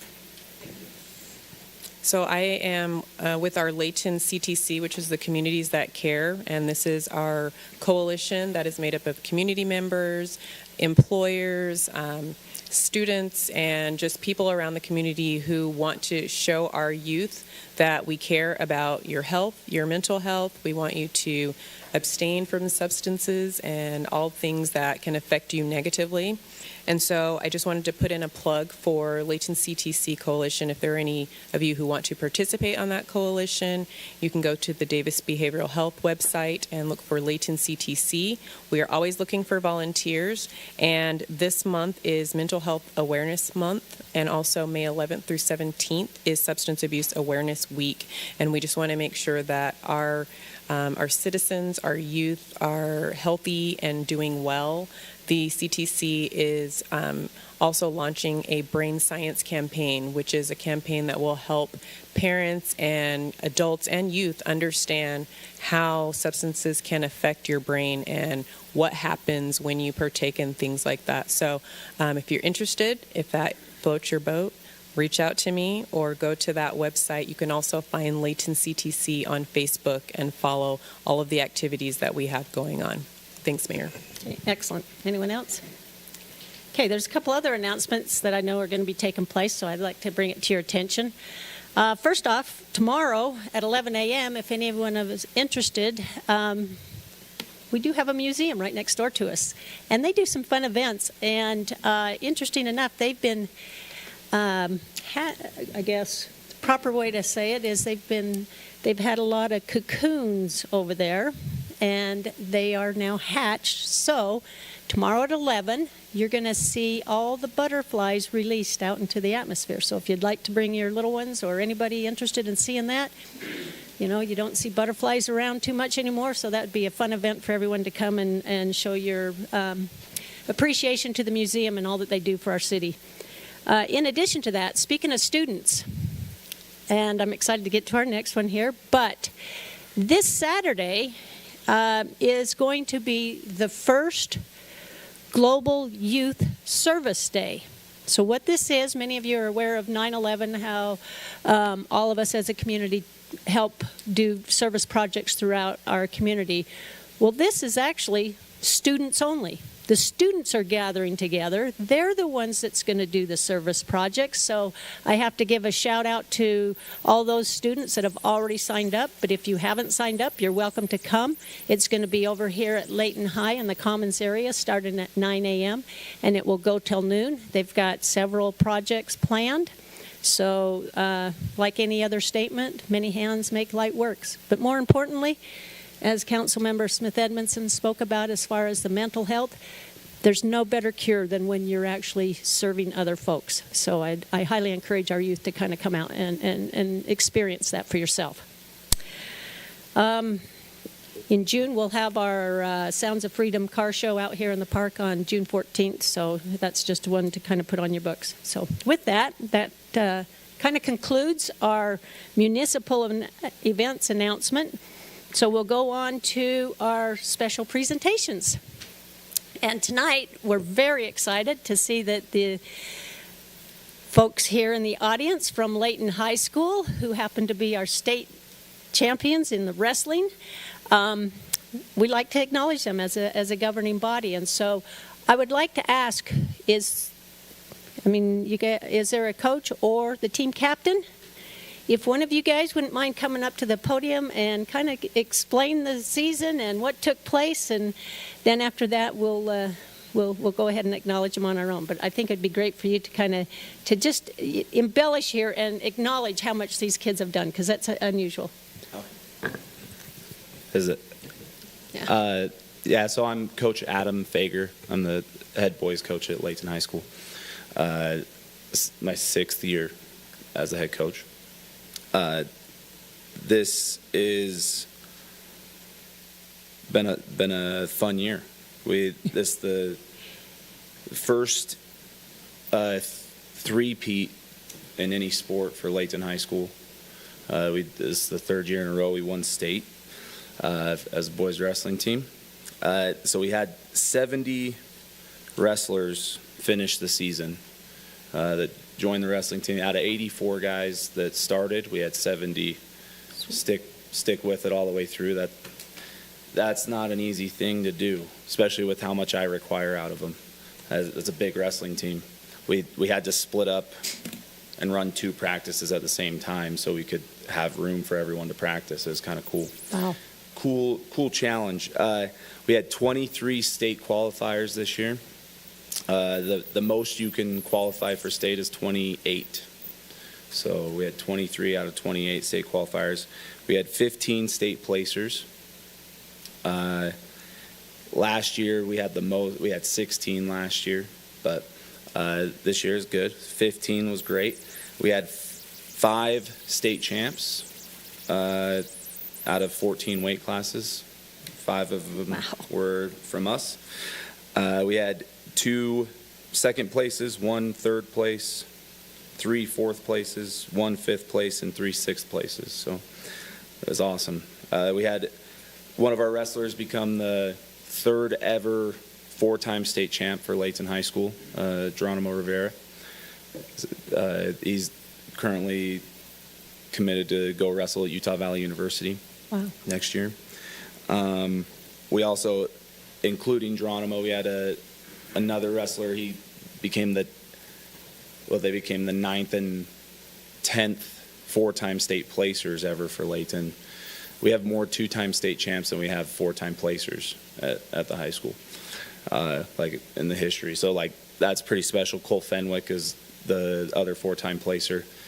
That was pretty cool. We had one person so far since state.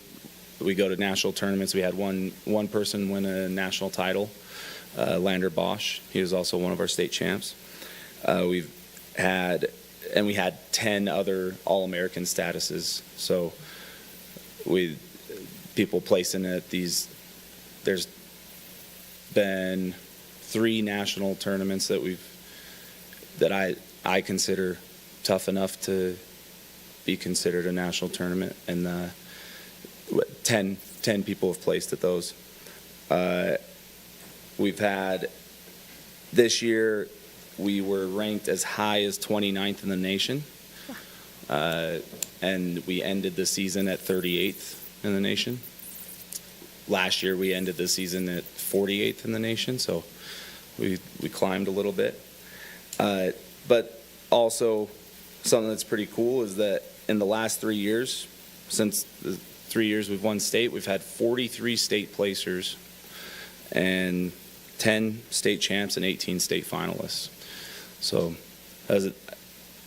the only reason why all that happens is because they buy in and they work really hard. And I think some of it is, every wrestling team works hard, but they buy into what our coaching staff has them do, and we teach them that wrestling's a lot more than just the sport, that it's about being good men and good members of their community, and the more they buy in, and that I think that just goes to show that the more we have more and more kids a part of our team every year, and that finish it out and stick with it. It's not because it's getting any easier. They can tell you that it's not any easier than it was, but they work their butts off. They trust us. We have great coaches and mentors for these young men that very few of us get paid anything at all, and the ones that get paid don't get paid much. So we do it because we want to help these young men become their potential best self. So yeah, that's probably more important than any accolade that I listed, but yeah. No, that is so impressive, and I'm glad you come up to express that and let everyone know what a fantastic team we have representing our city. I mean, we can't thank you enough for all that you've done, for the time and effort you put into it, and the fact that, you have to keep your grades up in order to participate. But it sounds like you kids are putting Layton on the map on a national level by yourself, so I appreciate that. I truly do. That's awesome. I mean, to go to the state, not just state, but also national competition. So with that, I was going to say, hey, those our state or our national gentlemen lead them, but you guys are all winners. Mayor, can I say something before you? Are you going to do like a proclamation or something? No. Okay. No. Well, I can wait then. Sorry. I'm sorry to interrupt.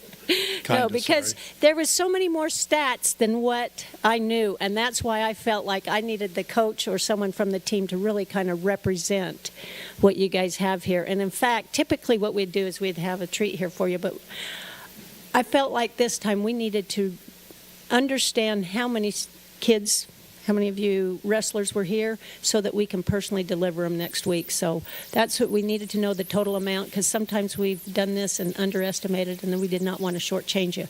But from that, I will say that, you know, we do want to acknowledge you and have you guys come up and shake your hands, and especially knowing it's a three-peat. But before I do that, it sounds like some of the council members would like to say something quickly as well. So go ahead. Yeah. Adam, your brother coached before you, right? Yeah. Yeah. I figured Fagers, there's only one family of Fagers. Yeah. So, yeah, around here. anyway, so congratulations to that. But more so, and I don't want to brag, but I was one of the first wrestlers at Layton High. And I can't brag because I only won 2 matches. Okay? But one of them was Davis, so I was fine. Okay? And the other thing, if you haven't wrestled, I don't think you understand what wrestling is. When I was that age, we had 2 choices: make the basketball team or you had to wrestle. And boy, we tried to make the basketball team, but needless to say, I wasn't any good at that either. But wrestling was probably the hardest sport I've ever done. And I don't mean that like it was a big deal. It was just a lot of hard work. No one helped me. I mean, there's only one other guy on the mat, and you got to beat him, and no one's going to help you beat him. You have to help yourself. And what do you go, 1 minute, 2 minute, 2 minutes? I don't know what they do. It's a 6-minute match. So oh, 6, so it was 2-2-2. Yeah. And that was the longest 6 minutes of my life. And especially when you don't win and you're at the bottom, you know, and they're squeezing you, stomping on you, rubbing your, you know, anyway. I just want to say I'm a person that exceeds in wrestling, exceeds. In life. You know, I mean, you just, because it's all you. And the neat thing about it, life is about, it's all you. You don't get a lot of help and that, but it's nice that you coaches teach them moves. Our first coach at Layton High was a counselor that wrestled 1 year in the 9th grade. So we didn't know anything, but that's okay. We got away with a lot of bad things. But anyway, I just want to congratulate you, because when you exceed at this sport, you've done, I don't want to say more than any others, but you put in time, effort, and you've done it individually, not as a team. And good, bad, or ugly, I think that's the greatest thing in the world. So congrats. Thank you. Okay, anyone else? Sure, yeah. I mean, when I saw you, I was looking out in the audience. I'm like, oh, lots of curly hair. Is that the soccer team? And then I saw some of you boys, and I'm like, that's not the soccer team. That's the wrestling team. But heavy is the crown, right? I mean, it's hard to win, and it's hard to win again, and then it's hard to be the champ and the defending champ to win again the 3rd time. So a lot of great efforts for you guys. I know a lot of early mornings, I'm sure, and a lot of terrible times. Coach, appreciate you dedicating your time to these boys. I mean, there's lots of things that you could be doing with your time, and I appreciate you sharing it and coaching these boys up. Appreciate it. Thanks for doing Layton a good one. So good job, boys. Anyone else? Go ahead. I appreciate all of the high schools. I think we have 4 in Layton, is that right? 4? But yeah. High schools? Got New Ames and Layton Christian Academy that's as well. Correct. Anyway, I appreciate all of them, but my heart belongs to Layton because of personal experience, so way to represent the Lancers. Appreciate you guys. But, you know, to echo Councilmember Bloxham's words, I appreciate how you ended. You know, you're just trying to make these youth the best they can be, not only at wrestling, but in life. So it takes a community, and as a parent, I appreciate all the coaches and mentors that you do, so thank you. Okay. With that, then, I want to congratulate Layton High, and once again, I'm also alumni there as well. So I think we all need to give them a rounding 3-peat applause here, man. And then if you could individually or line up and you guys come up, we would love to shake your hands and congratulate you personally. So with that, let's 3-peat this cause.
I'd like to just mention one more thing that, this kind of shows to the quality of the coach and the mentality that we have here and the fact that it's all about the kids.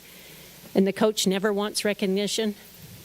But the coach was two-time, is that right? Two-time state? Three. Oh, another three-peat. All right, I had to get that out of you. So the coach has been acknowledged as the state coach of the year 3 times, correct? Did I get that right? Sorry. My brother was on you. Sorry. What was it?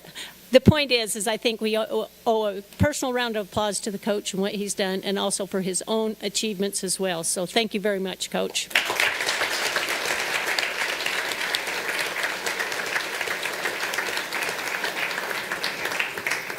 Okay, and with that, if you kids want to stay around and have your civics lesson, you're welcome to stay with us. Otherwise, you're welcome to leave. However, I will tell you, knowing that you guys are good listeners, you follow rules, and you understand the importance of community and what you've done for Layton, should you like to help us on July 4th, we will have a special invitation for you. You recognize that? Okay, I got a nod from our Parks and Rec director, and we do, as a council, like to pass out popsicles, and we need assistance. However, we need folks that will really follow the rules. So you kids, state champions, we'd love to have you join us.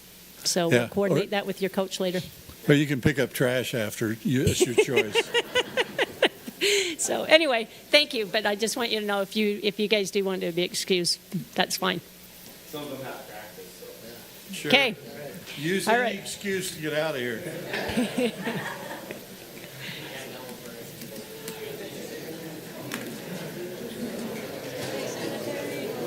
What's up with that?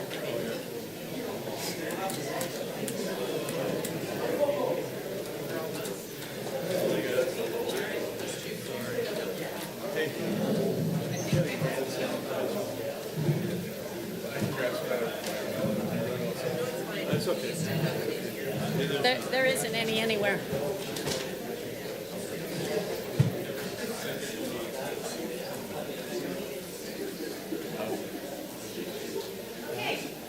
I appreciate your folks here that are still here for your patience, but I'm letting the kids go ahead and be excused. But with that, I do want to get our meeting back underway here and need to acknowledge the fact that now is the time for our citizens' comment portion of our meeting.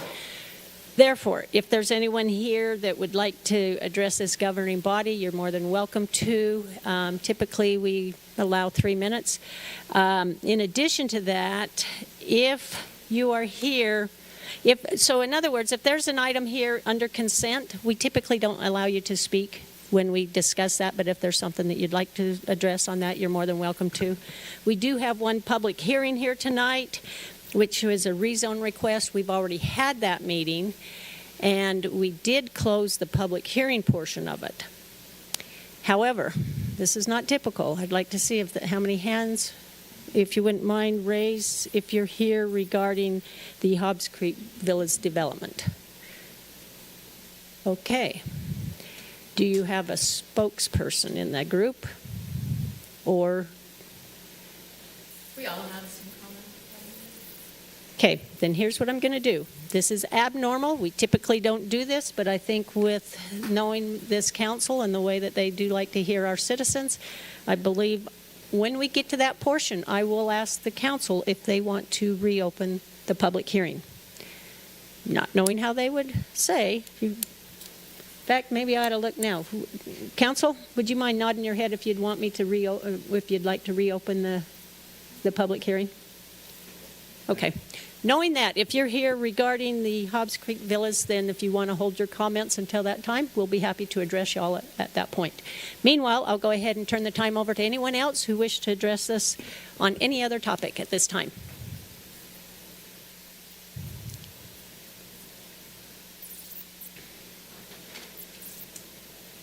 Mayor, Council, thank you for your service and all you do for the city.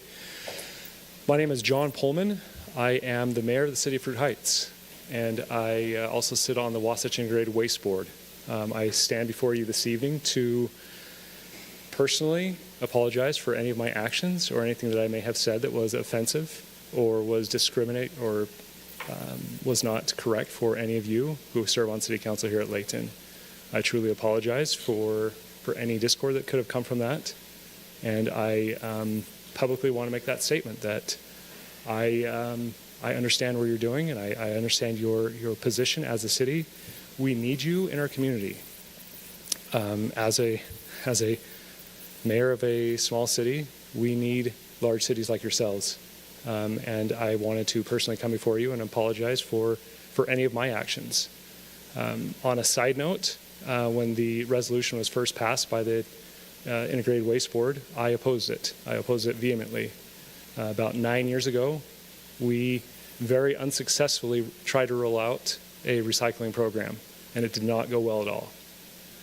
Licking our wounds from that experience, the staff, the elected officials did not have an appetite to roll out a recycling program. When the resolution was rewritten, the staff in the city took an opportunity to put together a public poll to understand what the residents wanted and to understand their perspective on recycling. At our last city council meeting 2 weeks ago, we ended up approving a recycling program citywide. We got that bid out by a handful of different haulers, and we were rolling that out at $4 a month per household. That covers transportation, hauling costs, and the can and the replacement. So it will build up our fund. That is neither here nor there, but I just wanted you to know that I stand before you personally to apologize for any comments that I may have had in a public meeting.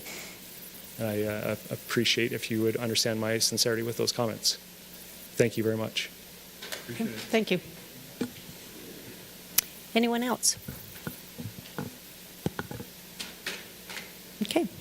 Then there's no other comments tonight. Then I'll go ahead and move on to our consent items. We do have 5 items here tonight, and typically what happens is we'll have all 5 items presented to us, and then as the council, excuse me, I'm not making myself clear. The point is under the consent items, this governing body can make one vote for all 5 items. So I would just want you to be aware of that tonight. So with that, we'll go ahead and continue with our consent items and the presentation. So the first item, Mr. Steve Jackson is going to present that regarding our wastewater plan. Thank you, Mayor, Council. It's good to be with you tonight. Before you for consideration is the adoption of the 2024 Layton City Municipal Wastewater Planning Program Annual Report. We briefly spoke about that in the work meeting. I'll go through some of the highlights of that as well. The Municipal Wastewater Planning Program Annual Report is required by the Utah Department of Environmental Quality, Division of Water Quality. It's survey questions that we answer addressing the financial evaluation of the system, the collection system, and the treatment facilities that we have. That third section is not applicable to Layton City because North Davis Sewer District is our treatment facility that we have the partnership with. So, in the financial evaluation portion, just some key stats there. The system replacement cost of our entire system is $400 million. If we had to do that all at once, obviously we plan for replacement and upgrades as we go. So, not really a super statistic there, but just a number. Annual user charge is just under $345 per year. The capital facilities plan was updated in 2024, identifying $24 million of projected capital improvements over the next 20 years. And the operating revenues and reserve accounts are in line with the system requirements and the projected expenditures throughout that planning period. So we are in good financial shape as we work with Tracy, our finance director, to ensure that we have the funds necessary to operate and maintain our system. As far as the collection system goes, we have just over 230 miles, of pipeline. Of that, 229 is gravity and 0.4 is pressurized. The largest diameter pipe we have in our system is an 18-inch that is owned by the city. Average depth of all those pipes is 9 feet, with the oldest having been installed in 1956.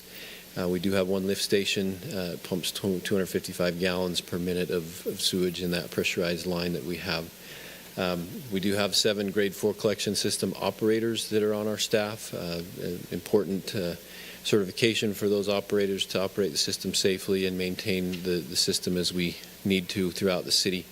And for the 2024 year, we had no reportable sanitary sewer overflows in the system. With that, staff would recommend that council adopt Resolution 2525 to authorize the adoption of the 2024 Layton City Municipal Wastewater Planning Program Annual Report and authorize the mayor to sign the necessary documents. Is there any questions that I can answer for the council?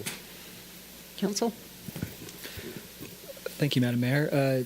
I guess my first question is, the contractor who installed that pipe in 1956, are they still in business? Can we hire them again? I'm not sure. I think we actually inherited that pipe from the sewer district back in the day once some transfers happened, but yeah. I just appreciate I think this is probably the best example of what a city does. You don't see it. It's just all this stuff's happening below, and you hope you don't see it, right? And I just appreciate all the time and effort that goes into maintaining a $400 million system. So all the engineering, public works, appreciate all you guys do. So thank you. Thank you. Going off of that last line, no reportable sanitary sewer overflows. That's awesome. And that poses a question for me. Of all that data above there, how often is our system audited or evaluated to kind of what priorities of what needs to be repaired or replaced? So we actually have used a acoustic technology that we have started implementing. So every 2 years, the system is reviewed through that acoustic process so that we can see where the flows and if there's plugs or things like that, and then we go out and we clean the pipes as well throughout the year. So we try to clean every pipe every 5 years, but sometimes it takes a little bit longer just depending on the size. But every other year we have an acoustic assessment done that identifies those troubled areas that then we get on lists to get repaired and taken care of. Thank you.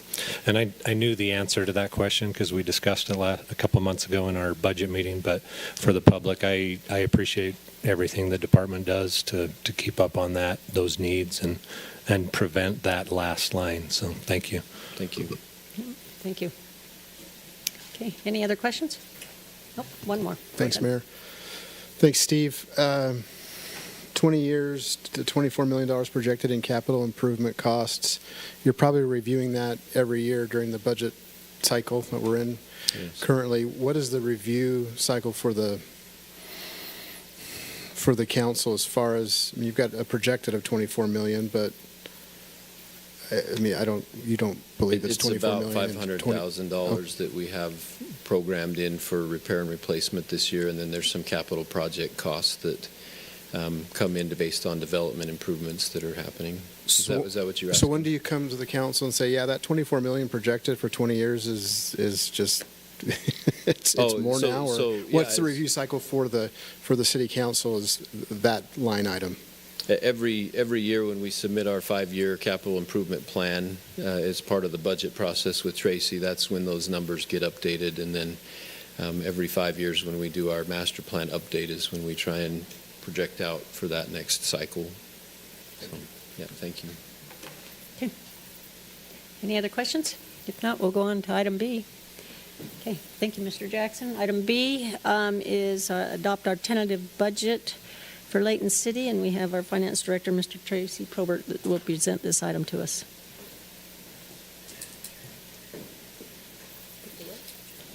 Mayor, members of the council, tonight I bring Resolution 25-28 to adopt the tentative budget for fiscal year 2025-2026, which will begin July 1st, 2025.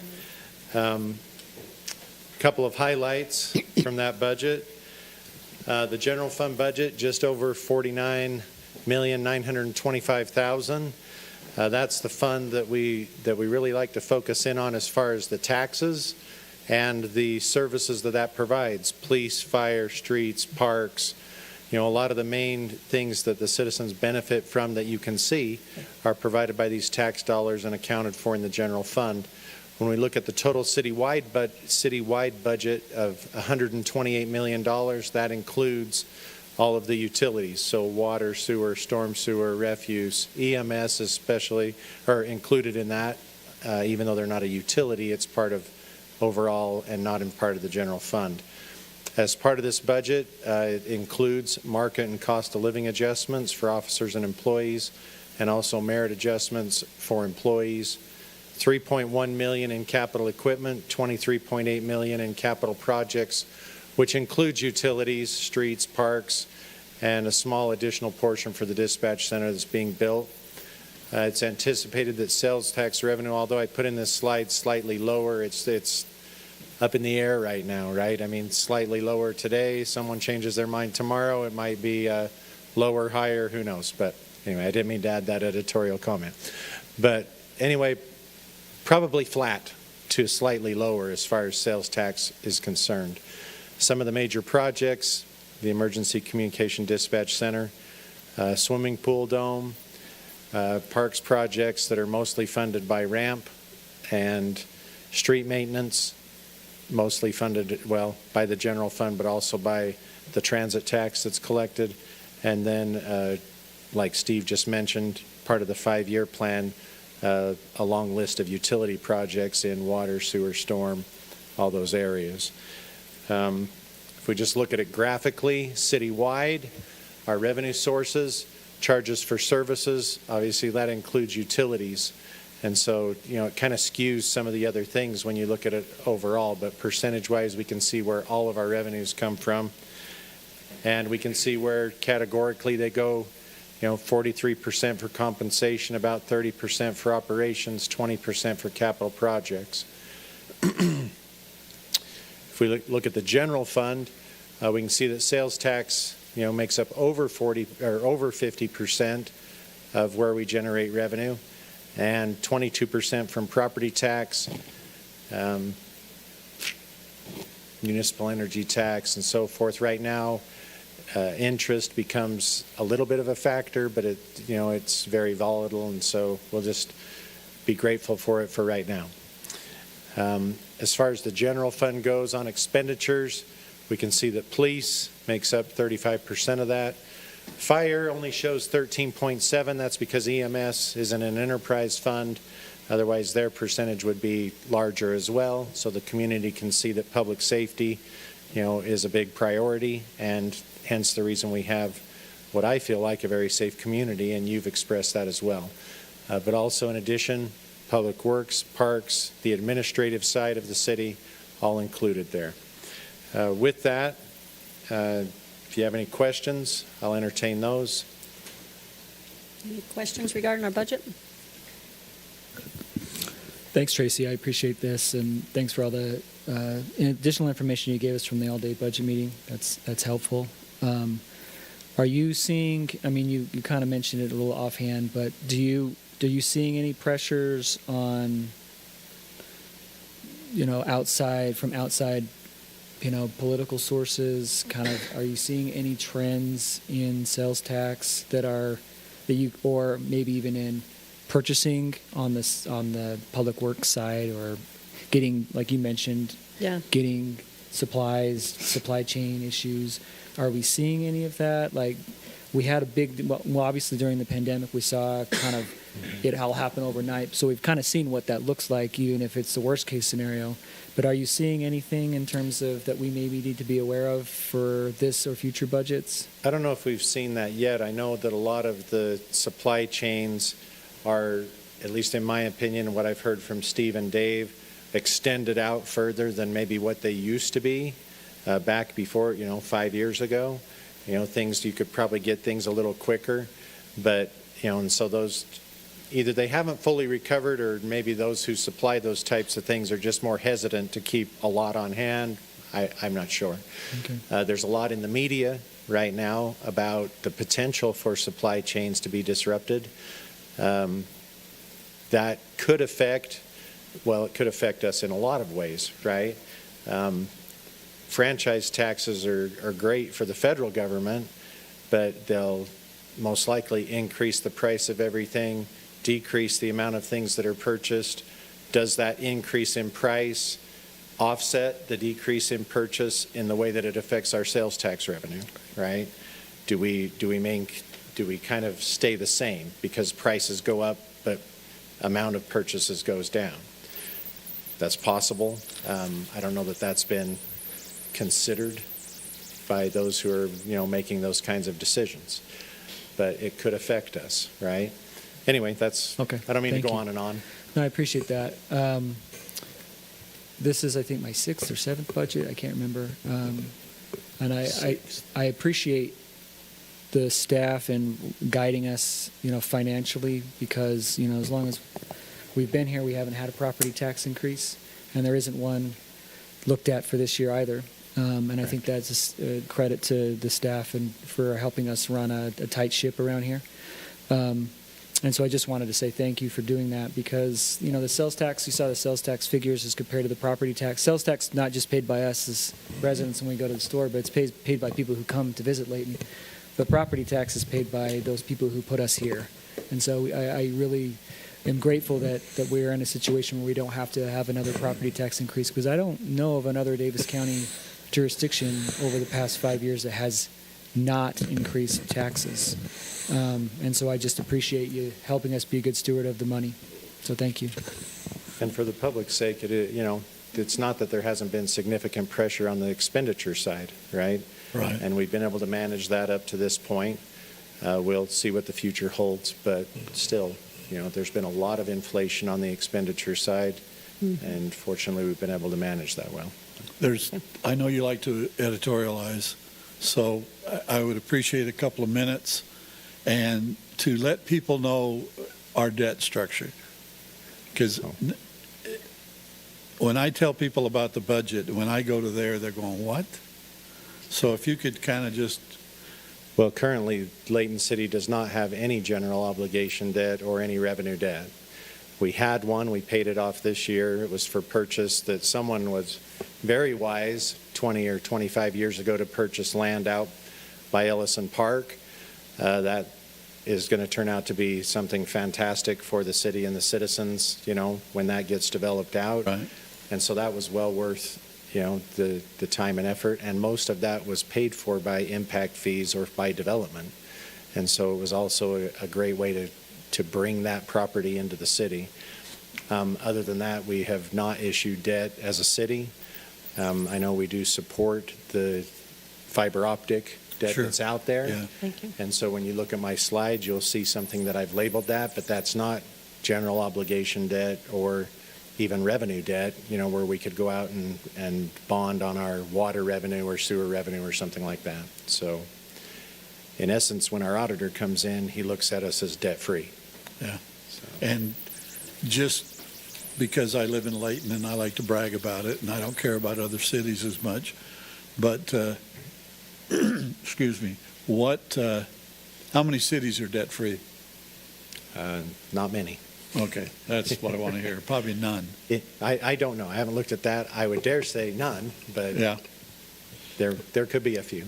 Yeah, there's a lot of people that need a pat on the back. I'm not one of them by any means, but there's a lot of people that work hard in this city to make sure that we can accomplish what we need to do, and we do it very well. Yeah. Thank you. Great. Okay. Any other comments? Yeah, Mayor, may I? Yes. Thank you. Tracy, this is adopting a tentative budget. Could you explain just really quickly, the next steps Absolutely. of this? So with this resolution, you will also be setting a public hearing for June 5th here at the council meeting. And so that's when the public they'll have the next month to review the tentative budget. The tentative budget document will be up on the city website starting Monday. And so if there were concerns or issues or, I don't know, pet projects that they're concerned aren't in the budget or something to that effect, the public will have the opportunity on June 5th to come and express those concerns. I like, and I know that you as a council appreciate, that we hold that on June 5th, but we don't adopt the final budget until June 17th, because that gives you time to consider comments that may be made related to that budget. Not all cities do it that way. Some hold their public hearing the same night they adopt, and as a group, we've just determined that that's not necessarily the best way to do things. So we do separate those out. So ultimately, after that public hearing generally gets continued until the 17th. So if there were any additional comments, but then the 17th is our last meeting where we can adopt a final budget that has to be adopted before June 22nd. And so, whatever it may be at that time, we'll adopt it then. And if there are any changes between now and that final adoption, I will address all those changes in those two meetings. That's good. Okay, thank you. That was well presented. Let's go on to item number C, which is an annexation request. And Mr. Weston Apolloni is going to present this item to us. It's in regards to the Stevenson annexation property, which is at 2073 West Gentile.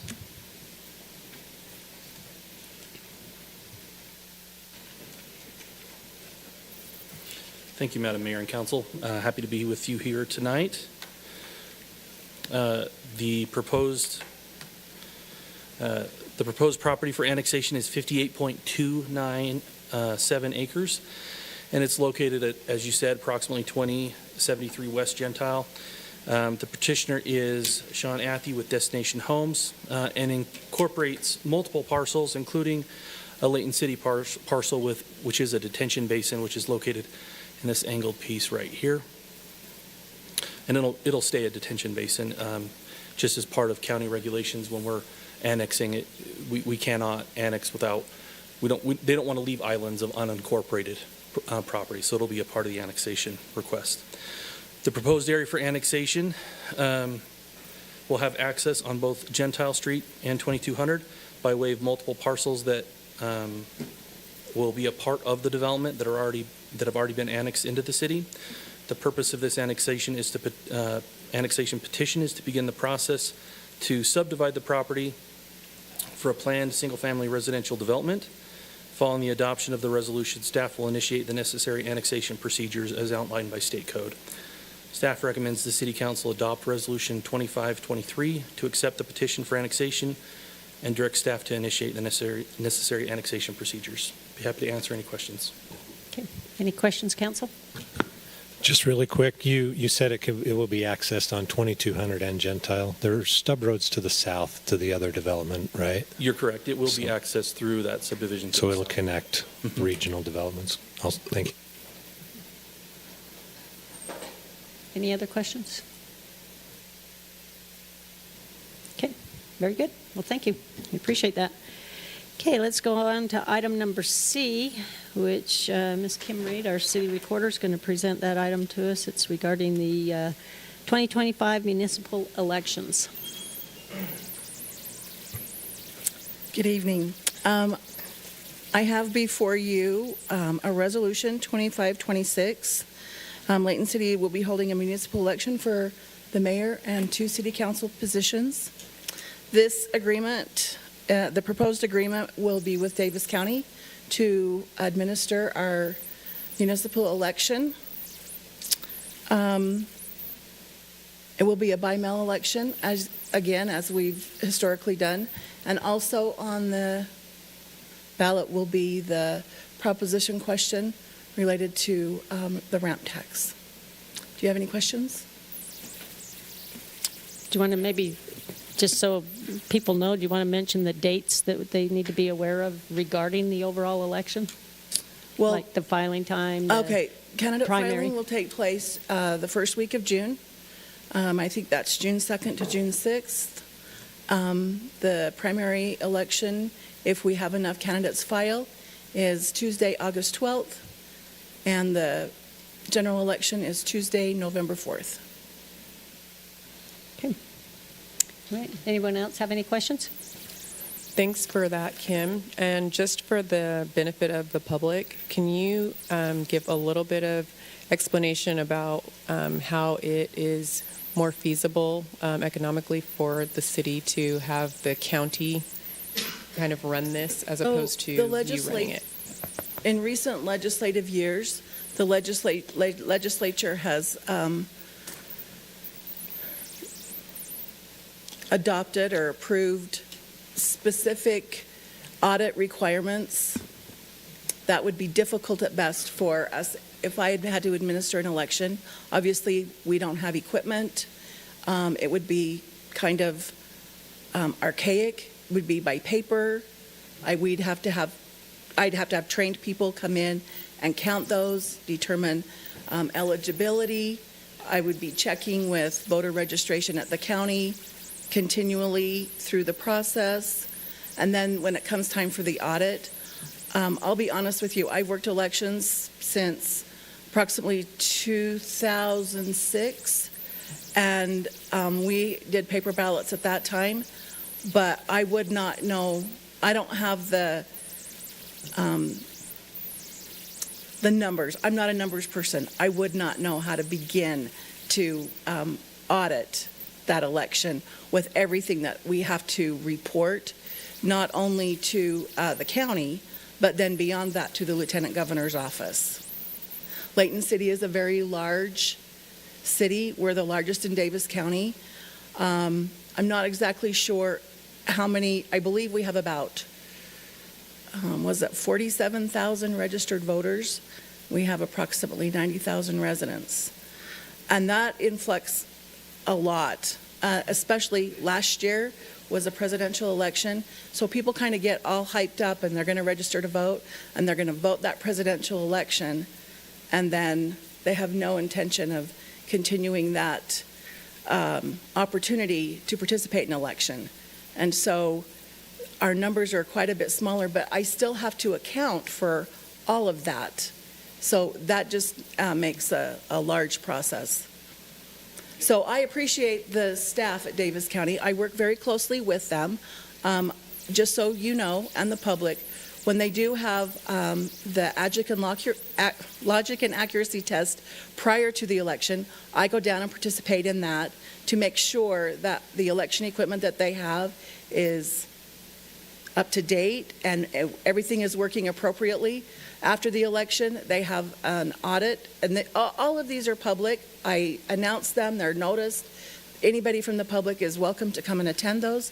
But I go down and I proceed through the audit process to make sure that they are doing what they're supposed to be doing.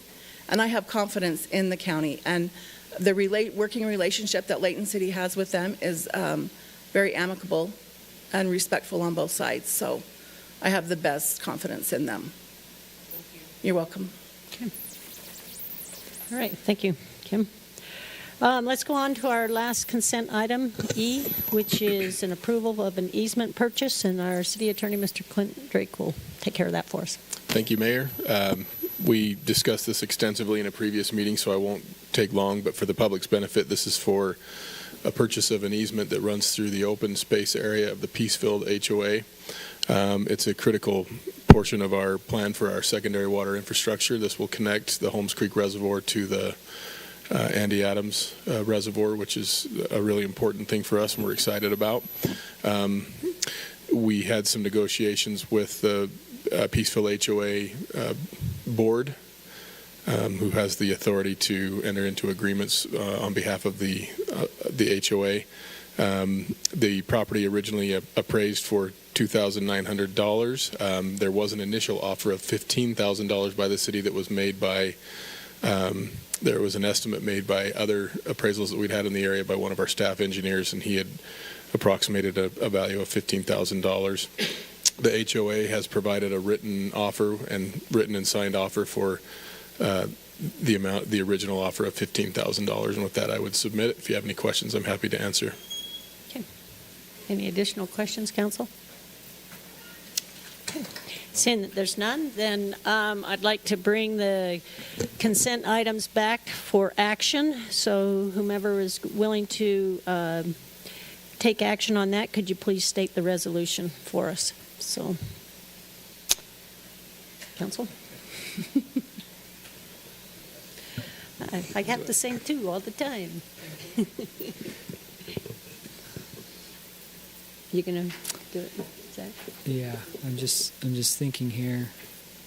Can I ask Clint a question? Absolutely. We've had all of these items provided. If I make a motion for the first four and then leave the number E, can I do that and then have someone else pick up that motion Sure. and finish that? Yeah. Okay, that's what I'm going to do.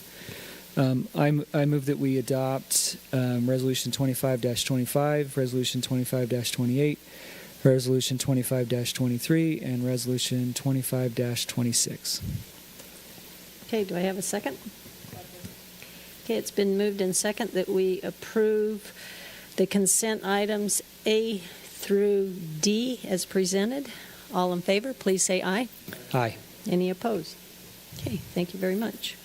So, council, that leaves item E on the consent items. Would somebody like to take action on that? And please state the resolution number.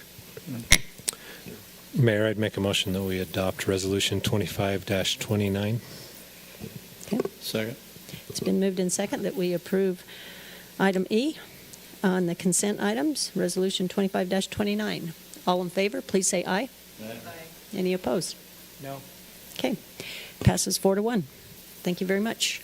Okay, we'll move on to our the public hearing process portion of our meeting. We have had this public hearing once before, but just for a refresh, I'm going to have Mr. Weston Apolloni go ahead and come up and present to us this concept plan and development for the Hobbs Creek Villas, PRUD.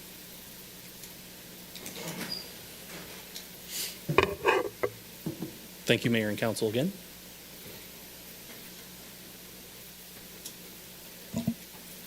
Before you tonight is a rezone request for a development that contains 13.38 acres. The property is located just south of Highway 89, as identified on the map here, and east of Hobbs Creek. The applicant, Adam Anderson, is representing Goldcrest Homes and is requesting this rezone for the property to go from RS, residential suburban, to R110, PRUD. I will be brief as we went through a lot of details on the subdivision and be happy to address any questions that the council may have. But I just want to quickly go through the subdivision, which is proposed to contain 27 homes, with a few of them being attached units, twin homes. The general plan identifies the subject property as neighborhood residential and allows for this R110 PRUD overlay in this subdivision format. This is a landscape plan for the proposed development, which, as you can see on here, would include a trail. It's a continuation of the Hobbs Creek Trail that is already in existence, and some proposed elevations for the homes. The elevations that we have, there's just two here, but there will be more facades as they continue working on this project. I do want to just state that both the PRUD and sensitive land ordinance requires that the applicant submit the concept plan to be reviewed by staff with a recommendation from the Planning Commission and City Council. If approved, this will be coming back for preliminary and final reviews for both Planning Commission and City Council. So this will be reviewed by this body multiple times if approved. On March 11th, 2025, the Planning Commission voted a 3-2 to forward a positive recommendation to the City Council to approve the rezone with a concept plan from RS to R110, PRUD. In addition, the Planning Commission voted 3-2 to forward a positive recommendation to the City Council to approve the development agreement, which is in your packet. Staff supports the Planning Commission's recommendation.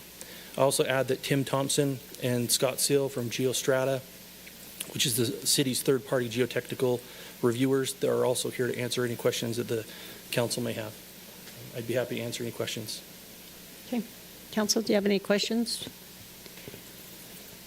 I do have one question, Mayor, that we didn't discuss in the work meeting.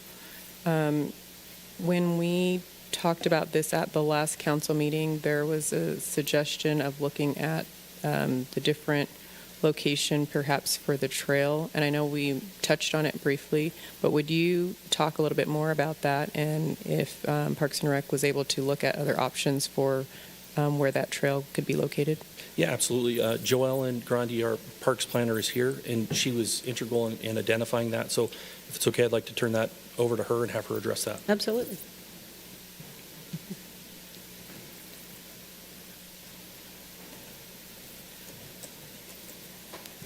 Well, good evening, Mayor and council members. It's nice to be here. Yes, I'm happy to address the questions about the trail.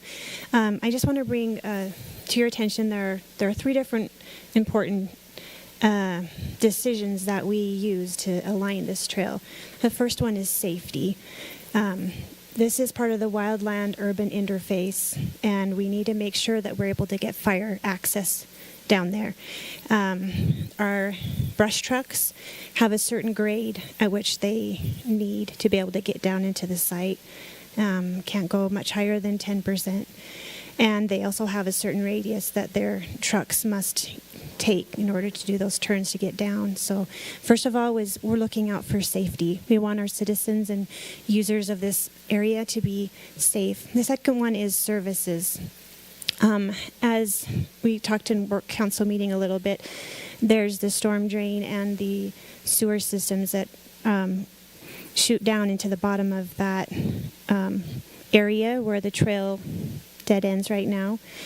And we need to be able to provide the ability for our Public Works Department to be able to access the services for our citizens to be able to enjoy their homes and where they live.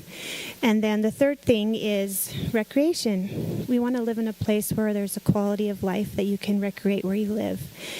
And so the Case Creek Trail is our most important trail here in Layton City. Our goal is to be able to connect this trail from the mountains to the shorelines.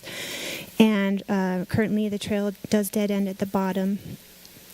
And so with those 3 considerations taken into mind, we looked at aligning the trail with the grades to be able to get safety services and then also recreational abilities down in there. We looked at various locations up north. This is the best solution to be able to get a trail from the bottom up to the top and to provide those 3 important parts that I just discussed with you. We also want to remind you there is a fence that will be located along the southern edge. There will be a landscape buffer put in to help provide privacy. And this isn't any different from other locations in our city where we have trails next to homes, and we're good neighbors and we take care of our trails. So any other questions you might have? So I just have to make a comment. I mean, I was the one that really kind of felt like I wanted to see if there's any other possibilities as far as rerouting, mainly because I know how some of that vegetation is along there. In your opinion, do you anticipate most of that vegetation coming out and you replacing it? Most of it will need to be the trees that you had expressed last time. Those are evergreens. They have very shallow roots. They would destroy the trail.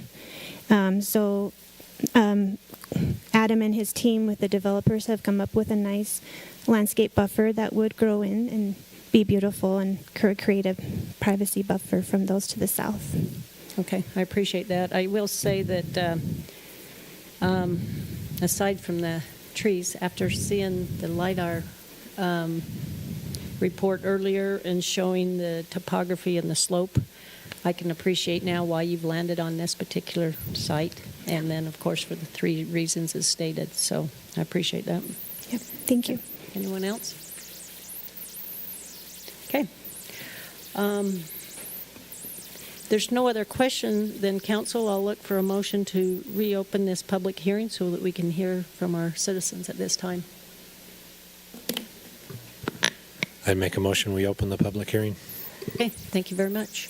Okay, I'll now open it up for our citizens to be able to make their comments regarding this rezone request. I do know that, most of the council here, as well as myself, took good notes last time, so certainly, you're welcome to touch on it, maybe not embellish on it, but certainly, I know that we also want to make sure that we're hearing you and being able to make the right and correct decision tonight. So if you would, you're welcome to come up to the mic, state your name, and if you have one spokesman for the group, that's great. I'll give you a much longer time, but certainly, you're all welcome to do that. Come up, but if so, then we probably would like to stick to that 3-minute portion. I won't hold you to it, but close enough. So the time is now yours.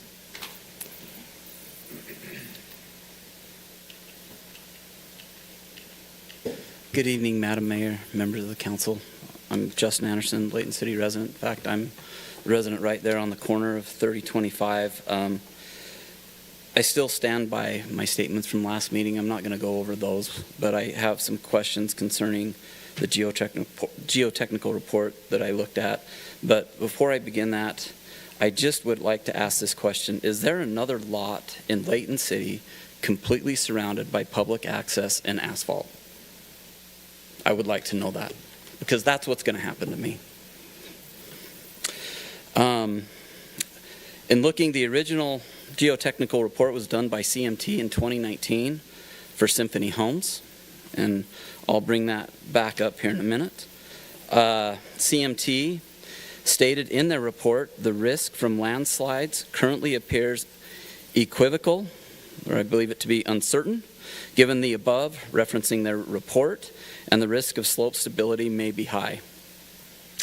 They talk a lot about water issues and worrying about irrigation. The one thing that I did not see anything discussed on there was snowfall or accumulation from rainfall, because just south of us it was not irrigation that led to the landslide.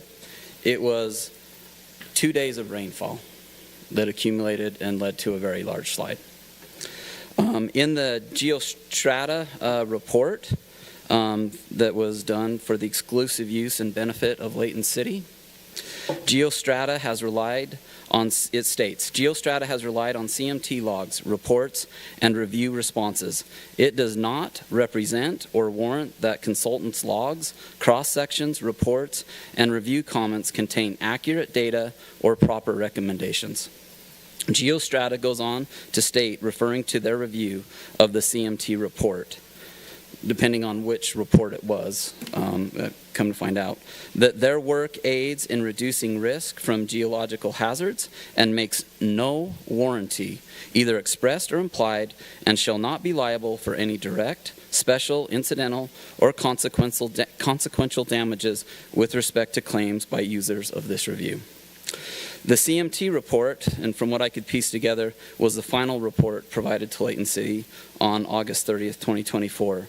They have stated, under limitations, the information and analysis results contained herein are based solely on the subsurface soil conditions determined by the reference geotechnical study, referring to their own study. And from what I can understand, it was based off what was sampled in 2019. It is possible that soil conditions other than those encountered during the study may exist, which could potentially be problematic. We cannot assume responsibility for conditions of which we are not aware or have not observed. Now, there was 2 boreholes done at the very top, there were 2 trenches done at the very top, and there were 4 test pits done at the very top. The deepest borehole went 50 feet. From the top to the bottom of the toe is much deeper than 50 feet. Nothing was done in the report to look at the toe or anything else on the north part of the slope. I believe this is a problem. If the toe moves, it doesn't matter how much money you spent stabilizing above it.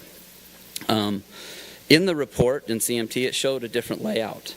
Now, the difference between the layout shown in that report and here, I believe, added 3 additional lots to this one.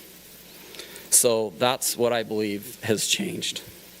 With those boreholes, we've talked about having a perched water table, and also there was a comment made about it kind of being voodoo. Now, I think what was intended to that is when you apply geotechnical calculations, it depends on your inputs to these calculations is what's going to give you an output, depending on what you sampled, what you estimate that should be involved. Now, they referred a lot to Professor Lauren Anderson in their report. I actually studied under Professor Anderson. One of the things he stated to us often as students is you need to use common sense. And so I would ask that these things, common sense be used and not push the limits. I also believe I'd like to know what litigation has these companies been involved in, and are they currently in or had been involved in? I think that's good to know. And the last thing I would like to state is there can be really good engineering, there can be really good contracting. There was a school in Utah County just this week, brand new school, that their parking lot and other things are falling off.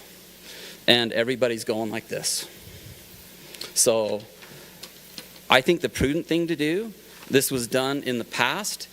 I don't believe the rezone should be done. I think it should be looked at differently. I'm not against development. I think if they want to look at doing a regular R110 and limiting the amount of homes, this seems excessive. Thank you. Okay, is there anyone else who wish to speak on the topic? And keep in mind, for or against, this council would like to hear from anyone who would like to speak.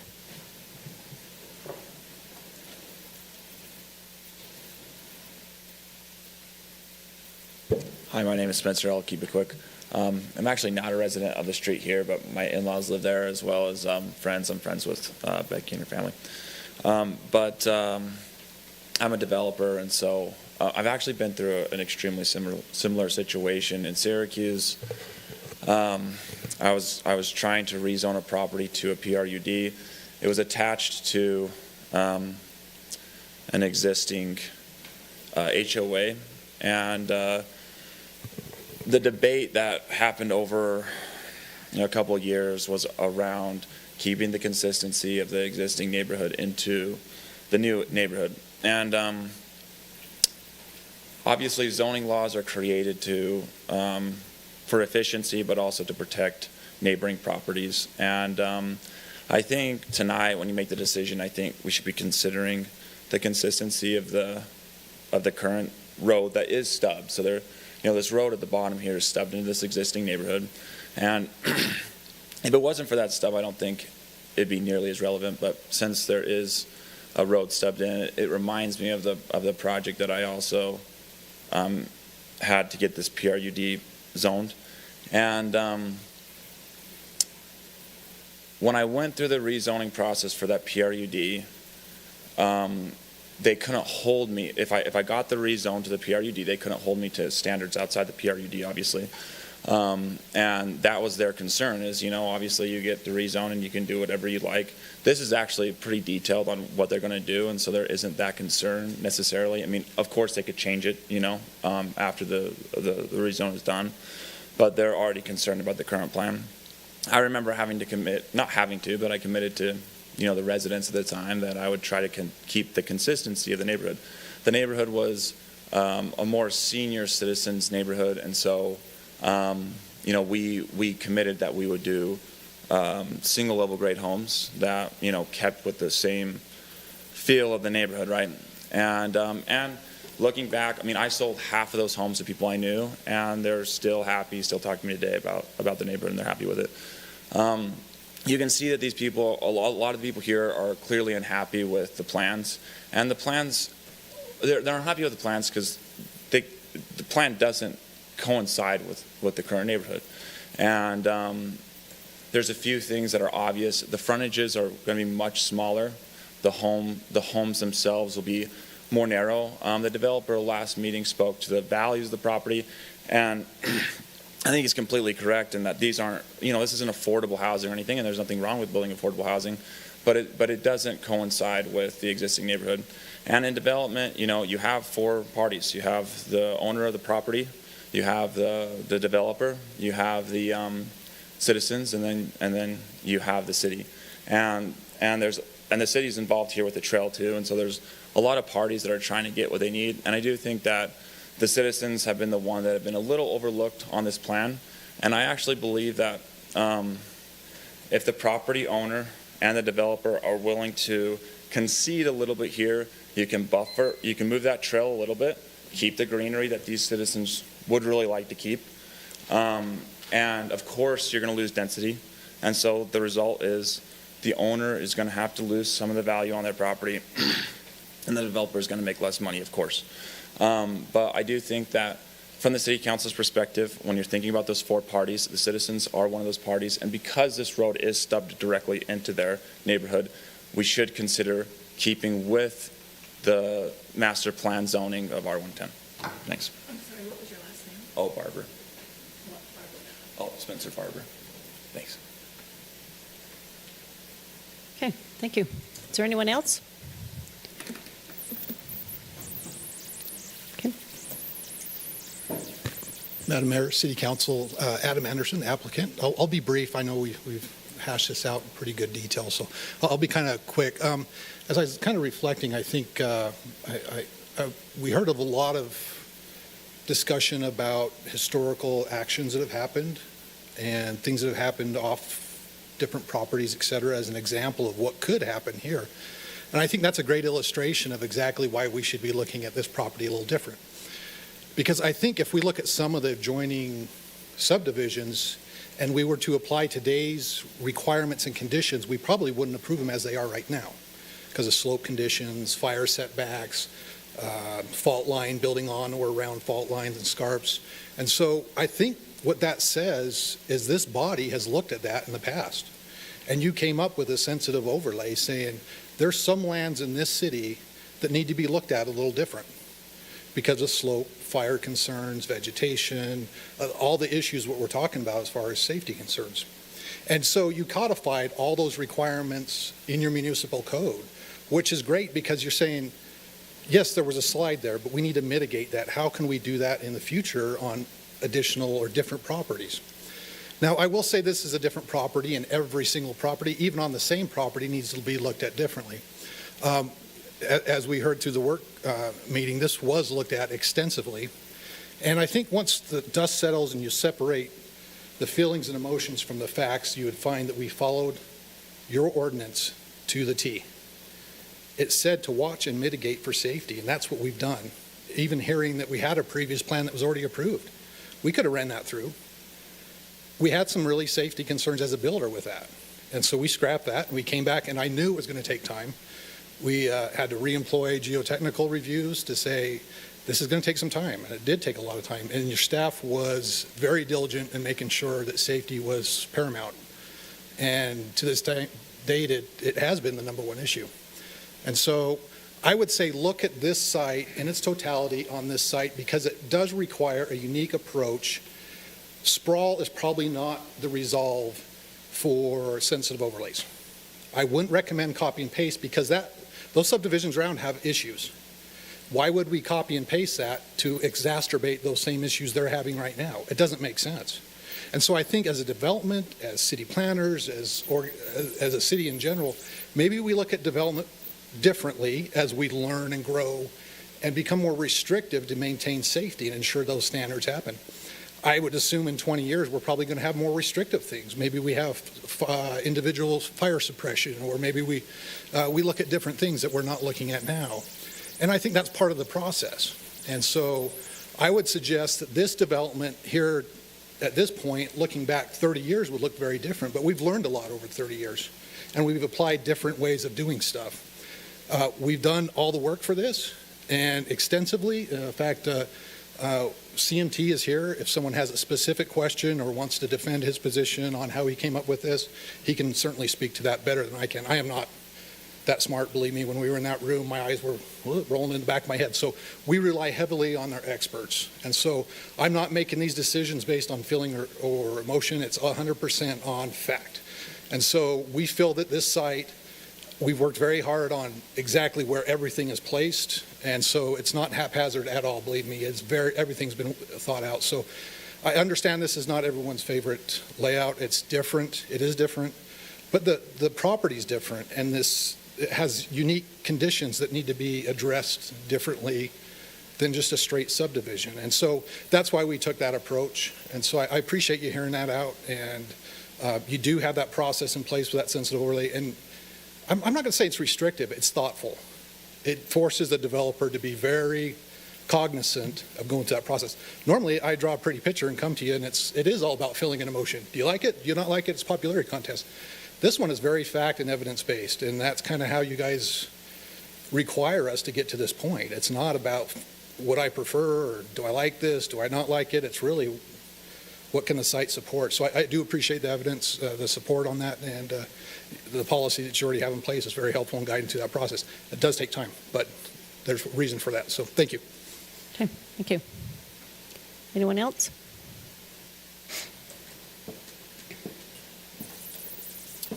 Becky Anderson. I live on 3025. During the last meeting that we had, I sat back in my chair, and then I was really mad at myself that I didn't get up and let my voice be heard. I want to say first and foremost, I appreciate Mayor Petro. She came and walked the property with us. Councilwoman Edmondson spent a lot of time having a conversation about all of these things. Councilmember Bloxham, really appreciate your efforts in coming personally. I'm sure the rest of you came. I've had the pleasure of working with Dave on some other things. So I know the heart. In fact, I'm a social worker. You just heard from my engineering husband, who is the smartest person that I know. I just want to come from a different perspective. As Justin stated, we will be surrounded, which feels, well, crappy. I don't know how you type that, but go ahead. Clint, I start thinking about when I babysat you. I just had to say that on the record. So I told you not to do that. So I appreciate this body. I want you to know that I have done my homework. I did my homework in voting. I have gone back over what you were running on and the things that you talked about. Tyson, I watched you drive up to this building in your tractor. And I want you to know my family's been here since the 1800s as well. We have a stewardship. And when we look at this, I want you to think about one thing that Mr. Anderson said in our last meeting. And he was really touting this as a really big selling point. Have you been to Balboa Beach? Well, I'm going to tell you right now, if you have been here in Layton, if you love this place and our mountains, Councilmember Morris, the pictures that you post are not of chucked in and houses smashed in. It's of open spaces and being able to see our beautiful mountains and open places. There is a reason why there should be a consistency to this thing. We are not Balboa Beach. For hell's sakes, please don't make this California. That's not what we want. So when we start hearing things like that, and no offense, Council Member Roberts, but And I want to clarify this because I had friends who came to support, and they, I think, misread. I hope they misread you, because you ended the meeting saying, I am persuaded to approve this rezoning because of the money and the effort that the developers put in. Well, guess what? There's a whole nother world down below that smattering of crazy. And as much as we have heard, like, well, wouldn't it be nice to have, someone mowing your lawn for you? Well, I can tell you tomorrow is garbage day on our street. So there's some sun on all of their faces because we work together. We play together. We love. And for a lot of you, that was the platform that you ran on. And I would ask from a social worker's perspective to see the people, because that's what you ran on. You weren't running on a developer coming from some other place. Janine Stoll is someone that we love. And we don't want there to be some divide. We are not anti-development. We want it to be consistent with the place we love. Not Balboa freaking Beach. Thank you.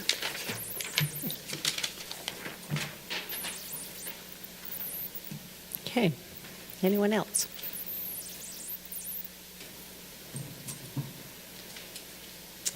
My name is David Tensmeyer. Madam Mayor and members of the council, I didn't speak at the last council meeting. I spoke at the planning meeting. And one concern I have, besides the common sense concerns, I think, of the residents of the street, I also live on 3025, is just the size of the street. I haven't heard anything about the developer, what would be done with the traffic pattern. There's not room to expand. There's not enough room to park there. People will be parking out on the street, and it's already a blind hill where they plan to have a parking lot coming out. And people don't follow the speed limit there. I think there's an element of danger involved with having this many dwellings there without planning to expand the road or the parking on the sides of the road.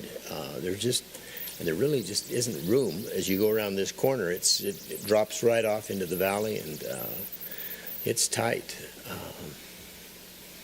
My concern, besides seconding what others have said, is just the safety of having that many dwellings put into that location.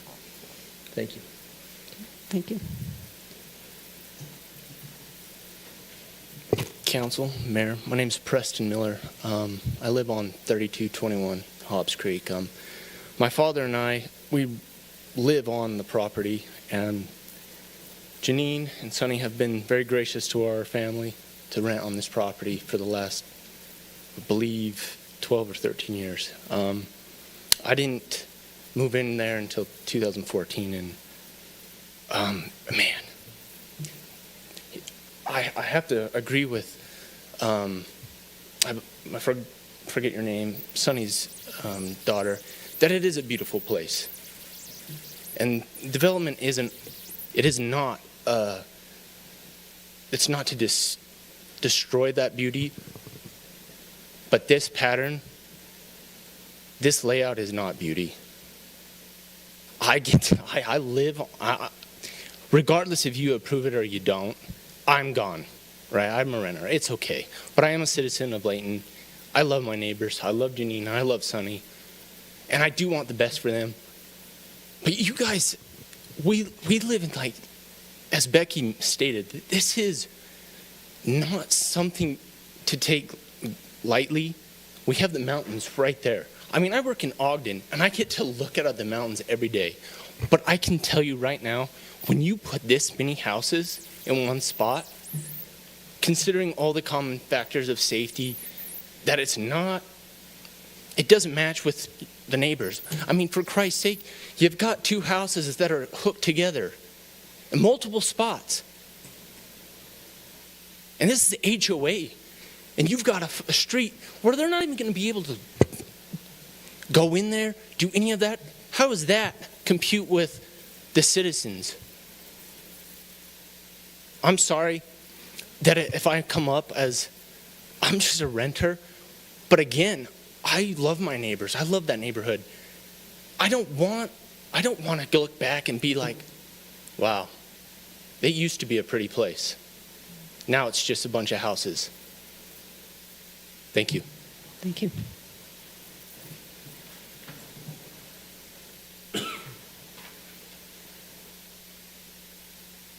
Council and Mayor, my name is Jeff Hart. I won't elaborate. I've already taken my time, but I want to thank, I wrote all of you my concerns, and there's two people up here that even acknowledged my letters, and it's both the ladies.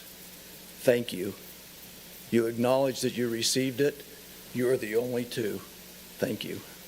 Okay, thank you. Okay, anyone else? Okay, seeing that there's none, I want to go ahead and bring this back to the council here.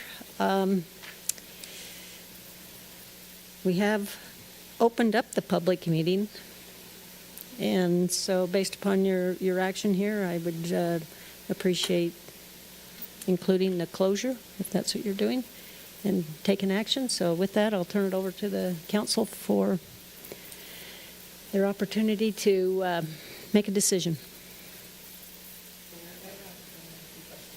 Oh, sure. I'm willing to let you ask. Thank you. One question I have for, I believe it's probably for the applicant, maybe two questions for the applicant.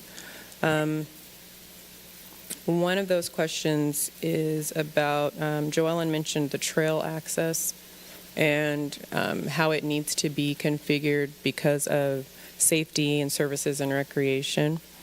And in the last meeting, I think I asked specifically about the pavilion that is being proposed on this property, and that the pavilion was supposed to just be for the residents of this new area.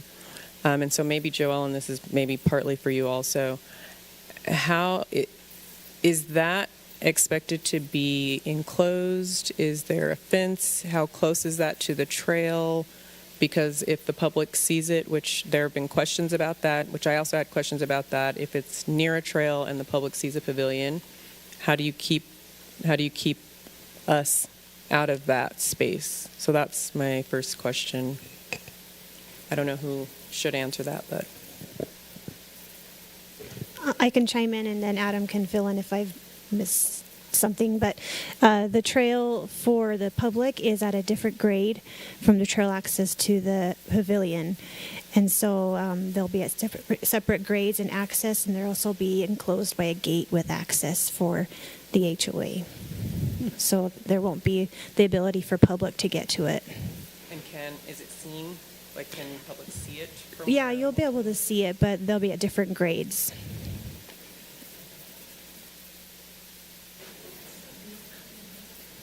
Councilmember, it's a little far off from the pavilion. It's pretty heavily vegetated. I know there was a site visit, and you can see how heavily vegetated it is down there. So from that crossing, it's going to be pretty hard to see the pavilion, but there will be a culvert. The private culvert goes underneath to keep that, so there isn't a nat grade crossing. Just for that concern, how do you keep public from sharing private uses, et cetera? So we contemplated that by creating a separation there where they cross. And then the other question I have for you while you're up here, Adam, I think you mentioned that CMT was here. Correct. And CMT is not Geostrata, correct? Correct. CMT is the ones who did the original. Correct, yes. And when was that last geotech study and geology study done? So we've had a number of addendums. I think, can you speak to that, Andy? Did you know? So I think that the last... Do you want to come up to the? Do you want to come up to the mic, because we have people online that might want to hear? Thank you. Yes, state your name. Just sure. Andy Harris with CMT Technical Services. So we're their project geotechnical engineer and geologist. We've been working on this project since I think 2019 is when we started. There's been multiple iterations with different development plans. We've gone through an extensive review process with Geostrata and with the city staff as well. Anderson Development has gone in and asked to do additional study to help facilitate some more planning. So I think that additional subsurface investigation was done in 2023, and that was utilized to be able to respond to comments related to the development that the city and Geostrata had provided. So it's been quite a process to get through on this, and I feel like the city has a very robust ordinance and a very good team on their side to help guide the professionals on my side. So, Would you mind answering one question for me since you're up there?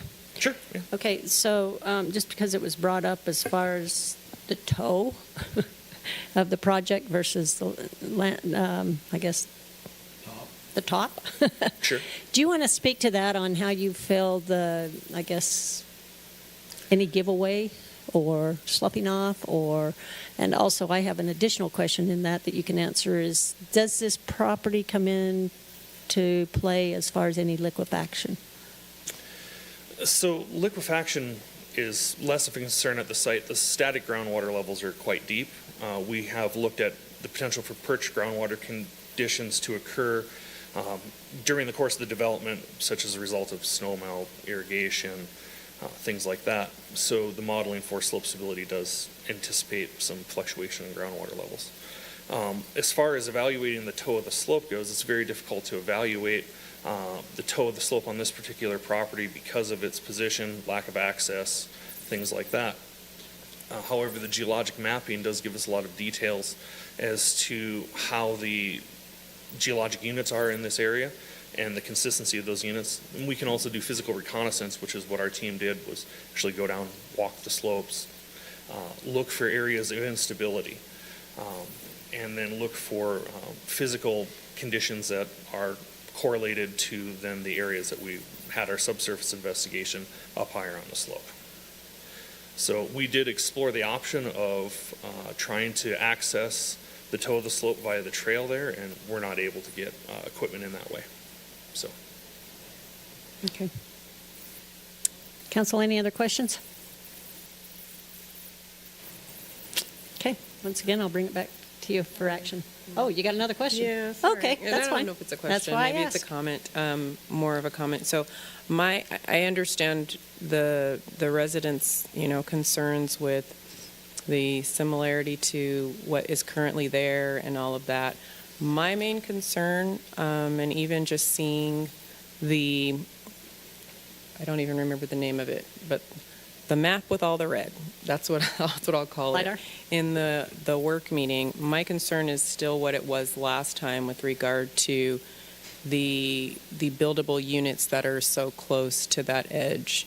One thing I think I learned, many things, thanks to the gentleman from Geostrata, but one thing that I learned in the work meeting was just not necessarily knowing, you can't have a necessarily black and white, this is going to prevent a slide, this is not, because every circumstance is different, every home is different.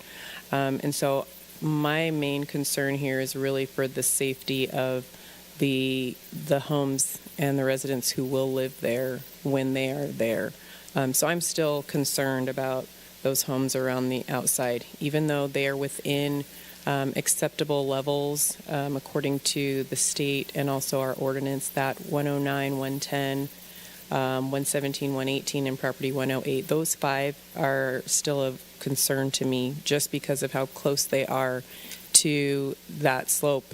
And with all of the land, and behind that or east of that being flat, I would feel much more comfortable and probably not even really be too concerned about the look and feel of this space if those homes were not there, because I have the concern that I have for the safety and also knowing what has happened in the past. And I appreciate Mr. Anderson stating, look at this differently, but because of the past is why I feel like we have to be more vigilant with looking at the present and potential future. And if there is a way to mitigate that by removing them so that they're not even close, there's not even, a potential for the drop off, at least we can say we did our due diligence, or we did the best that we could do by not even approaching those slopes. So that is my concern and my hiccup at this point. And thank you, Mayor, for letting me ramble and not necessarily have a position to take, so to speak, but that's still my concern. And like I said, the picture in the back, that just further supported what I was already feeling. So. I'll be really quick. Sure, it's still open. To address that, I don't know if this helps your question. Obviously, we got to this point. This is concept. We've done a lot of work to get to this point. We've heard all the experts. But what I will say is, as you have the development agreement in front of you as well, you will see geologists and geotechnical experts are still involved through the whole process. They don't go away. So how do we mitigate that? Well, every hole we dig, they're going to be out there checking every single hole. Now, you don't normally do that in every subdivision. This is more so for this type of work. And so every single hole is going to be looked at and evaluated and determined if it's structurally sound. And then we got structural engineers that will evaluate that too to determine, is there any special mitigation that we need to include in this house that wouldn't do on another one? And so that's an ongoing process. It doesn't stop here. So I don't know if that helps to do that, but it is an ongoing thing. It's not a one and done, we do the report and run away. So if there's safety concerns out there, I know these gentlemen will not put their stamp on anything that's not safe. And so as we dig through this, and it's in our development agreement, we have to have them involved through the process so it doesn't go away. But anyway, I hope that helps. I don't know if it does, but thank you. Okay, does anyone else have any questions? Yeah, I have a question for Clint, if I may. Let's assume this is approved, okay? And let's assume that months down the road, they come back with a preliminary and a final review. Those are administrative decisions at that point, right? I think because it's in the sensitive lands, there's still some more wiggle room than we would otherwise have. Okay.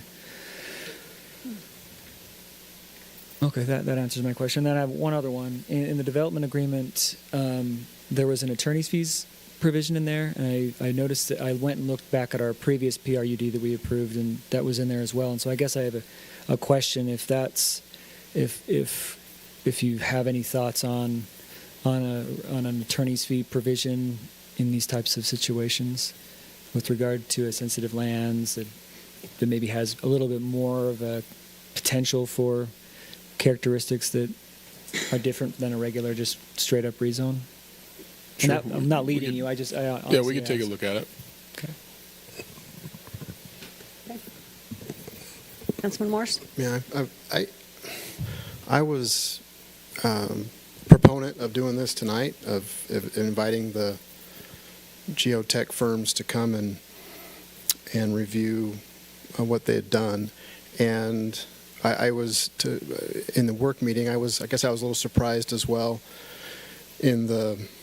I guess in my mind, it was we've done this report, and then we have a third party that reviews the report, and they were here, and just to me there was just some confusion as to what exactly they reviewed. And we looked at the slope map, and that was great. I remember from the last time we discussed this, there was the applicant, the developer, he mentioned that as you moved the homes, he had to have another geotech report, and that wasn't talked about tonight. That wasn't brought up tonight. So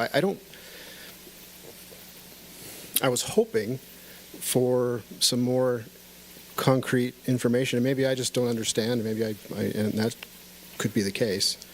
But I wanted a little more information tonight, and not knowing the exact questions to ask, because I'm not a geotech engineer. None of us are. That's why we provided them.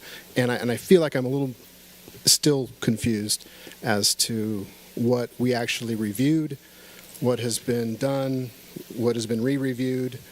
And so that's my comment right now. I don't know that I have an action, but I'm just still confused.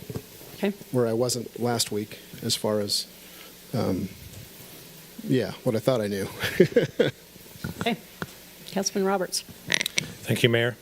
I'm right about the same place I was at the end of the last meeting, tagging on Councilmember Smith Edmondson's comments, and to Miss Anderson.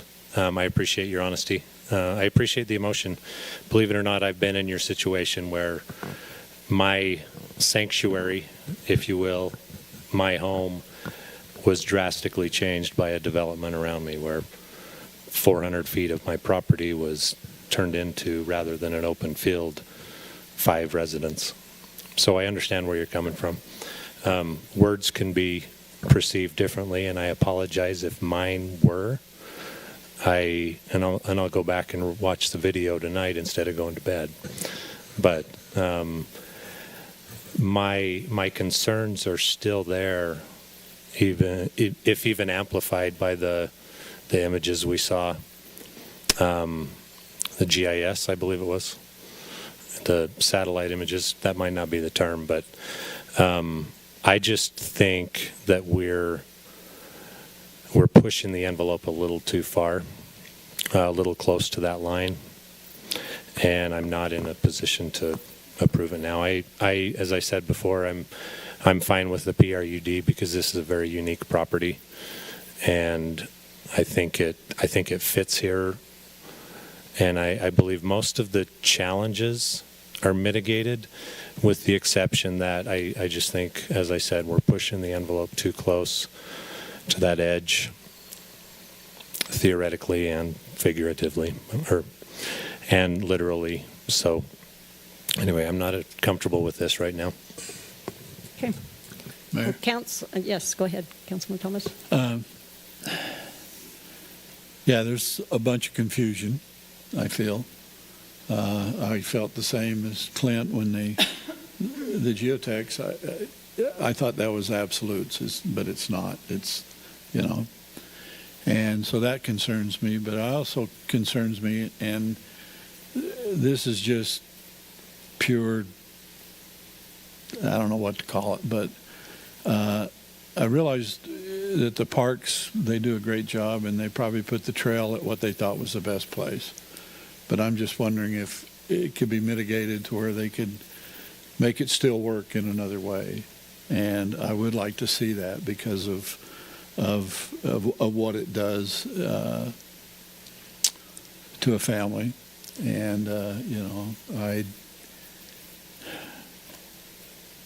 we don't always get to make decisions based on things that we would like to. We have to base them on fact and what's the best. And I'm not saying it's not the best, but I would like to see if there is some way we could do something with the trail a little bit to help out. And there's, maybe there's 2 ways to skin a cat. I don't know. Maybe there's not, and I understand that. So that's kind of how, with everything else, I just feel like it's hard to put my thumb and say, yep, that's right. No, I can't do that. So, but along with what I just said, so. All right. Well, I appreciate it. I appreciate this council deliberating on this and really trying to kind of take all the different moving parts into consideration. Obviously, tonight was an education night for all of us. I mean, I appreciate the professionals that were here tonight as far as the geotechs and all the different terminology and and facts that really go into it. And I can see where they're a bit confused. It's kind of like those students here tonight. They sat and listened to their teacher once, and now you're asking us to take the exam. So I think that's where this council is, because there's a lot of information there. But certainly it's up to the council to go ahead and take whatever action they need to. But I just can sympathize with the fact that this is a tough decision, and they're weighing out both sides of it.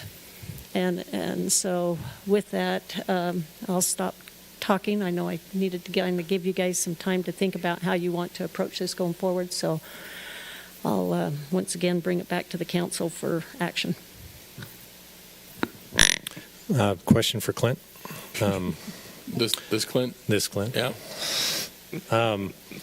So I've expressed my concerns. I don't know how the rest of the council feels. If we took no action on this, I know if we deny this, it would penalize the builder, the land and the landowners by a year. Is that correct? Correct. By the same, Yes. with the same application. If we took no action and closed the meeting, would that be, and I'm open to the council's opinions on this, would that be prudent to move on, and then the applicant still has options to redesign or try to address the concerns that the council has? Yeah, that would be one way that you could do it. I think that way would probably require the applicant to consent, because they are entitled to a decision if they want one. But there could be a motion to continue with direction given to staff, the developer, et cetera, to address the points of concerns that you have, if you would like to do that. But yes, you could do that, but if he insisted on a decision, he has that legal right. Sure. Throwing that out there, I guess I'm open to the council's opinion on Yeah. that. This is your turn to deliberate, so go ahead. Thank you, Mayor. Can you explain what you meant by motion to continue? That sounds very legal, like you're in court, and I just need to understand what that means here. Just Does that basically mean- asking to postpone it so that whatever it is that you want to be looked at can be looked at. Okay, that's what I thought. That's the legal definition of it, but I didn't know if you meant continue as in move forward with the process, or continue, no, we're going to pause. No, and continue, kind of talk. continue this agenda item to a different meeting. So yeah, postpone and give what I would say, give us and the developer clear direction of what you would like to see. Again, this is a rezone, which is a little bit different thing than if he were to come back with a subdivision that met all the criteria of the current zoning. It's a much different discussion. But because it's a rezone, there is the ability there is more flexibility. I'd be interested in more care around the concerns that have been brought up by the council, which many of them are on behalf of the residents, but also just the city at large. I agree with the council members as far as this being a PRUD being appropriate for this space, so I don't have issue with the fact that it's a PRUD. And I do note that the developer did not use the maximum number of homes that could have been built. So I appreciate the care there. But I would be interested in seeing what further discussions could take place regarding at least some of those homes around that back edge near the 30% slope. Okay, any other thoughts or whatever? It sounds to me like that question was really kind of directed at the developer. But certainly, is there anything else, council, that you feel like you need to ask at this time?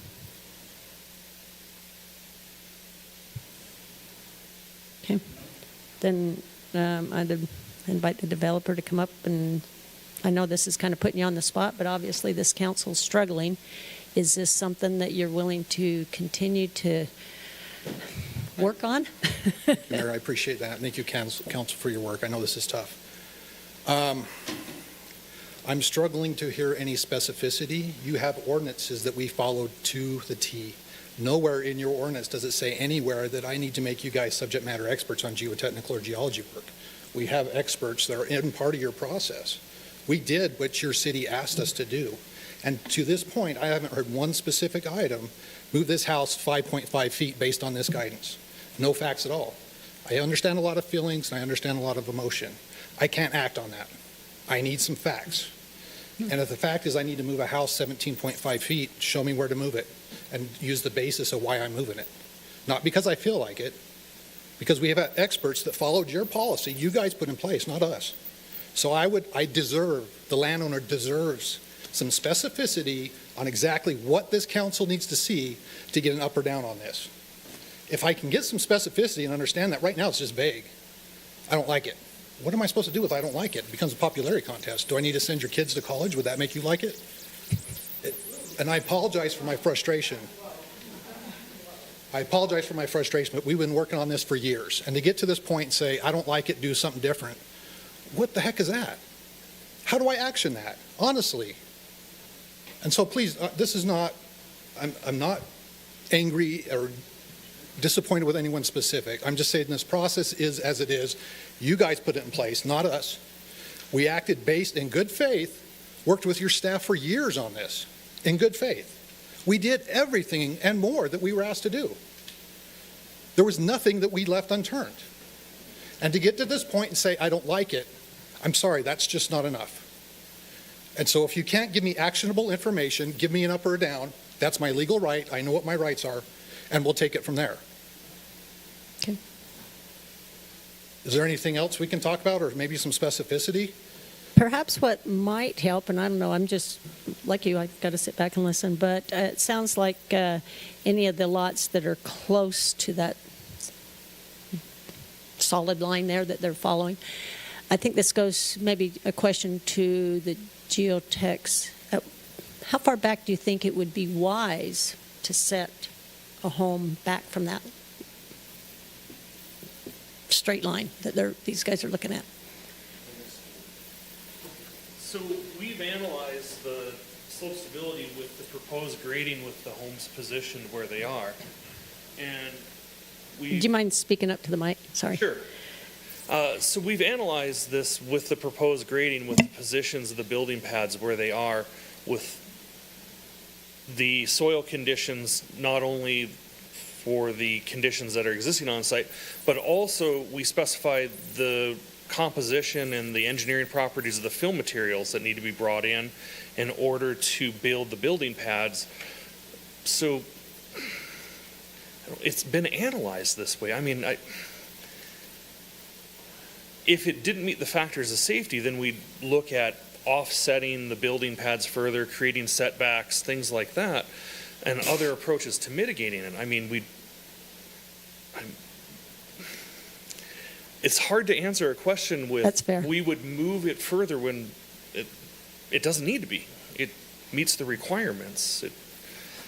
I think one thing that just to kind of clarify, that's kind of unique on this is that we're specifying some very clear engineering properties of the fill materials because of these building pads and their position on the slope. We had some very good conversations with Tim and with Scott and with Steve from the city about how to specify what exactly we wanted the developer to bring in for materials, because not any old fill material will work. We need to have certain internal friction angle. We need to have a certain level of cohesion. We need to have it have a certain unit weight. It needs to perform a certain way. And so it wasn't a haphazard decision to analyze it the way that it was. I know there's been some implication that we just kind of pulled numbers out, but it's not at all how that works. Okay.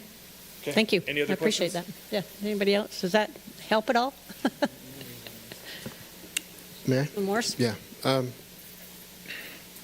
So the process is the developer, they have to do these geotech reports and studies for the development as part of the ordinance. And then we have a third party review it. That's what we had tonight. I don't know if either of you would like to come up and give us your review of what you've seen. I know you did a little bit in there, but I guess I'm still. Maybe you can come up and tell us what you think, if that's okay. Because we don't. To the point that was made earlier, and I made this point last meeting, we have ordinances, we have laws. This body we look at that. City councils before us, planning commissions before us have set this. It's in code. We have all due respect to the developer, we do have some. This is a legislative decision, and so when you're asking for a rezone, we can say this or this or this without. I mean, it's part of our standard of review. If we don't like it, That could be part of it, as long as we can debate it, reasonably debatable. And I think we've been reasonably debating this all night tonight, last time as well. So I don't know that we're out of order. We're trying to make a decision. And so would you summarize what you have reviewed for us on this project, please? Sure. Tim Thompson with Geostrata. So we reviewed the reports for the city. Our purpose in doing that is twofold. Primarily, it's to make sure that the reports have been constructed in a way that they satisfy the requirements of the city ordinance, because those are the laws that kind of dictate within the city what has to be done as a minimum standard.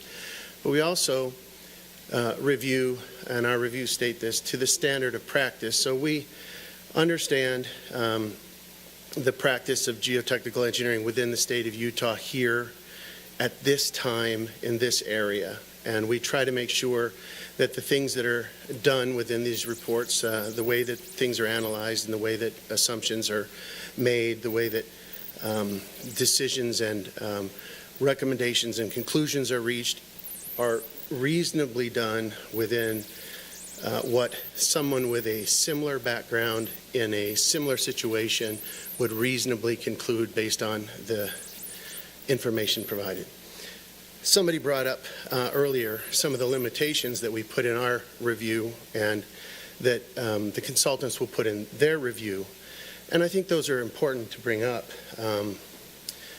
because the practice of engineering, geology, and geotechnical engineering, it needs to be, two things need to be stated. The things that we know, clearly stated, and the things that we don't know need to be clearly stated.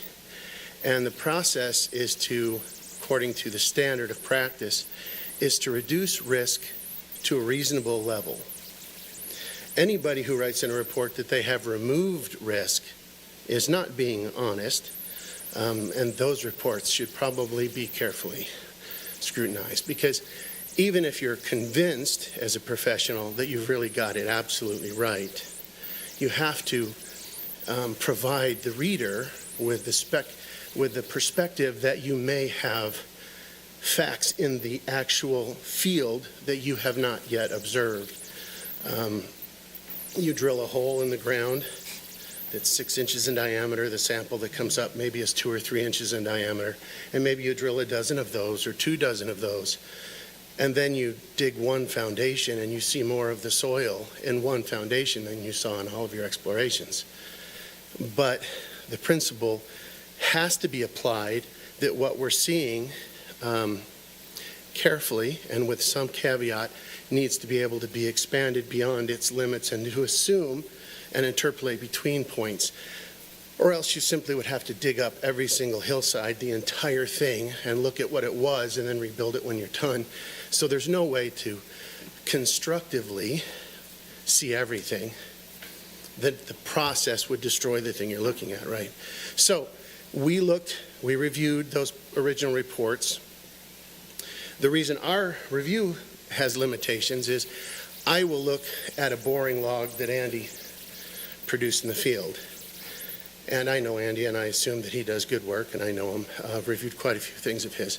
But I didn't actually see the samples come up out of the ground. I didn't actually hold those samples in my hand. I didn't run the laboratory tests on them. I saw the results.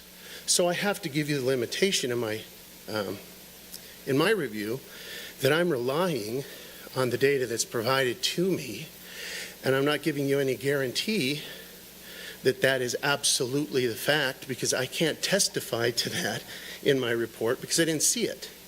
I'm reading it secondhand and relying on the professional product that someone else has performed. So I have to let you know that that's my limitation. And what I do is I'm relying on this data from a professional that's trained and certified and qualified to do what they do.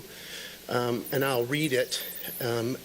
Now, there are times when we see a laboratory test we question, and we go back and we may even ask them to rerun a test so that we can verify that we're comfortable with something.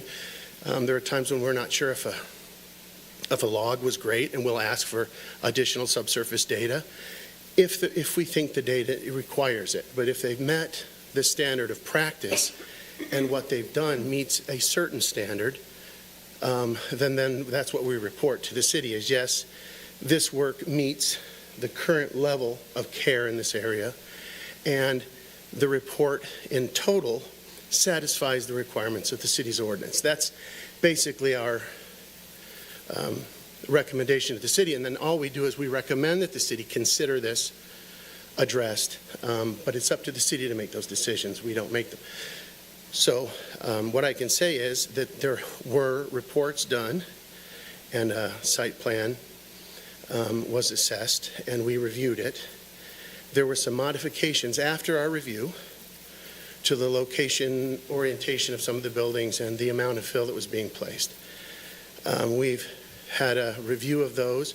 We have not provided official review reports, but the review that we did, cursory review that we did, was enough for us to say nothing substantial has changed that would give us concern that the original engineering has somehow become invalid.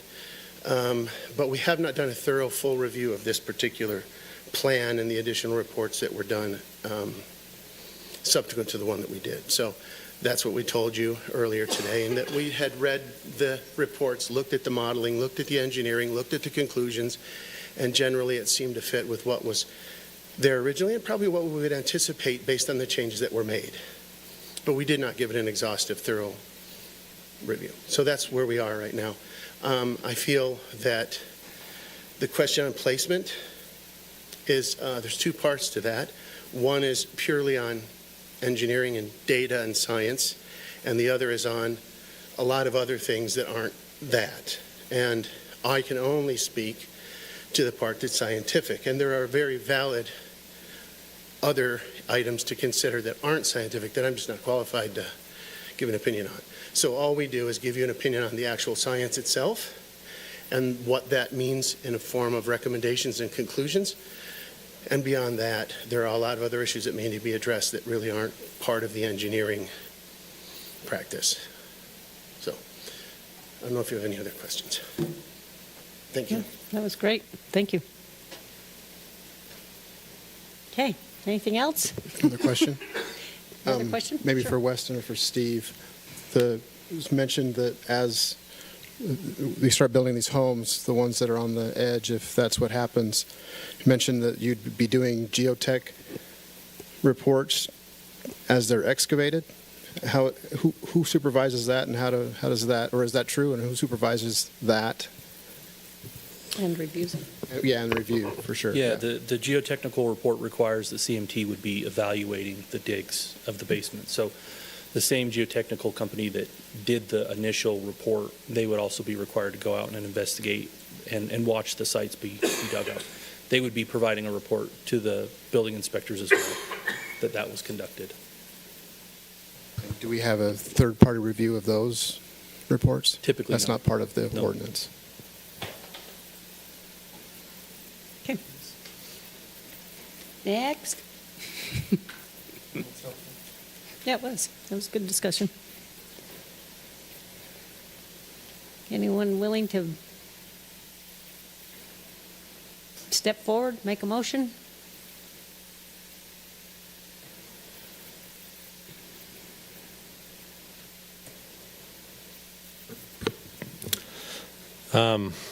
Fair points, Mr. Anderson.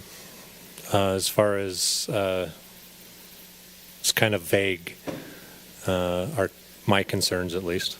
But unfortunately, they're still there, and we have ordinances to kind of guide us. We have professionals to influence us, but ultimately we have to make a decision. And I'm still uncomfortable with pushing it that close to the slopes, to the sensitive lands areas.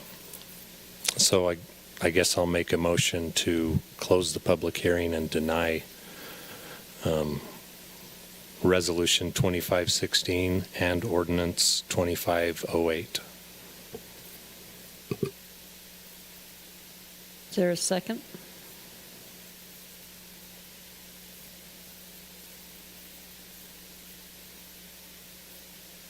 Is there a friendly amendment?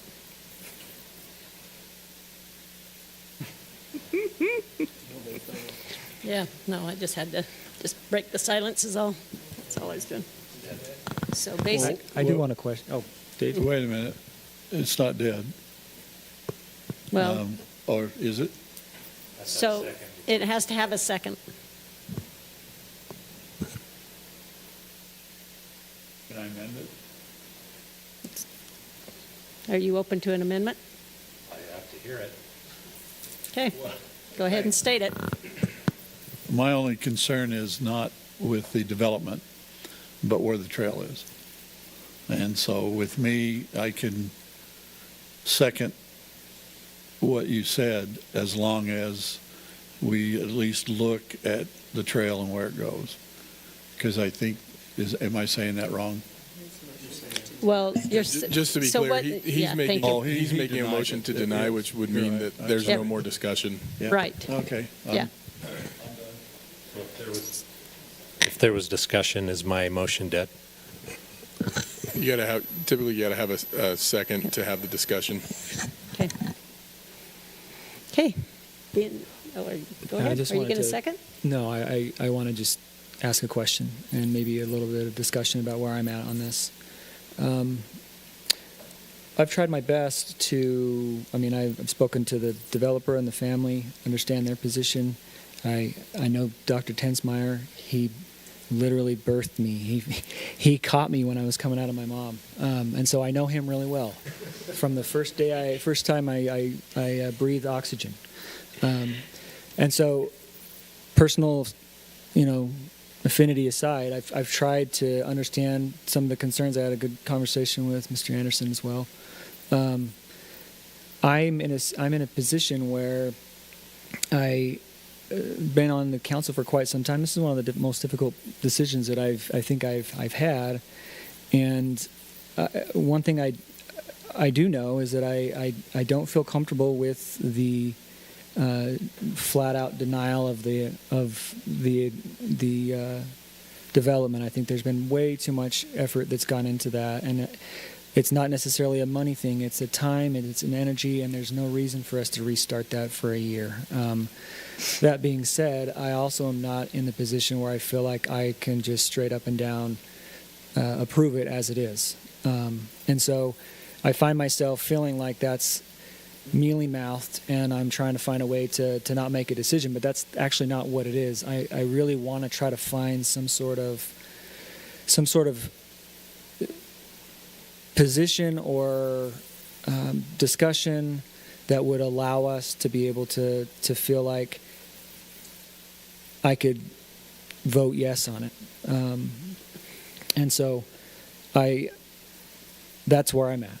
And so it's one of those things where does that come from? What is the solution for that? And it's not necessarily like we need to get the parties to mediate, and have a discussion and you guys decide, are you okay with this in that neighborhood? It's a beautiful place. I spent my Tuesday there with Dr. Tensmeyer, and it's a wonderful place.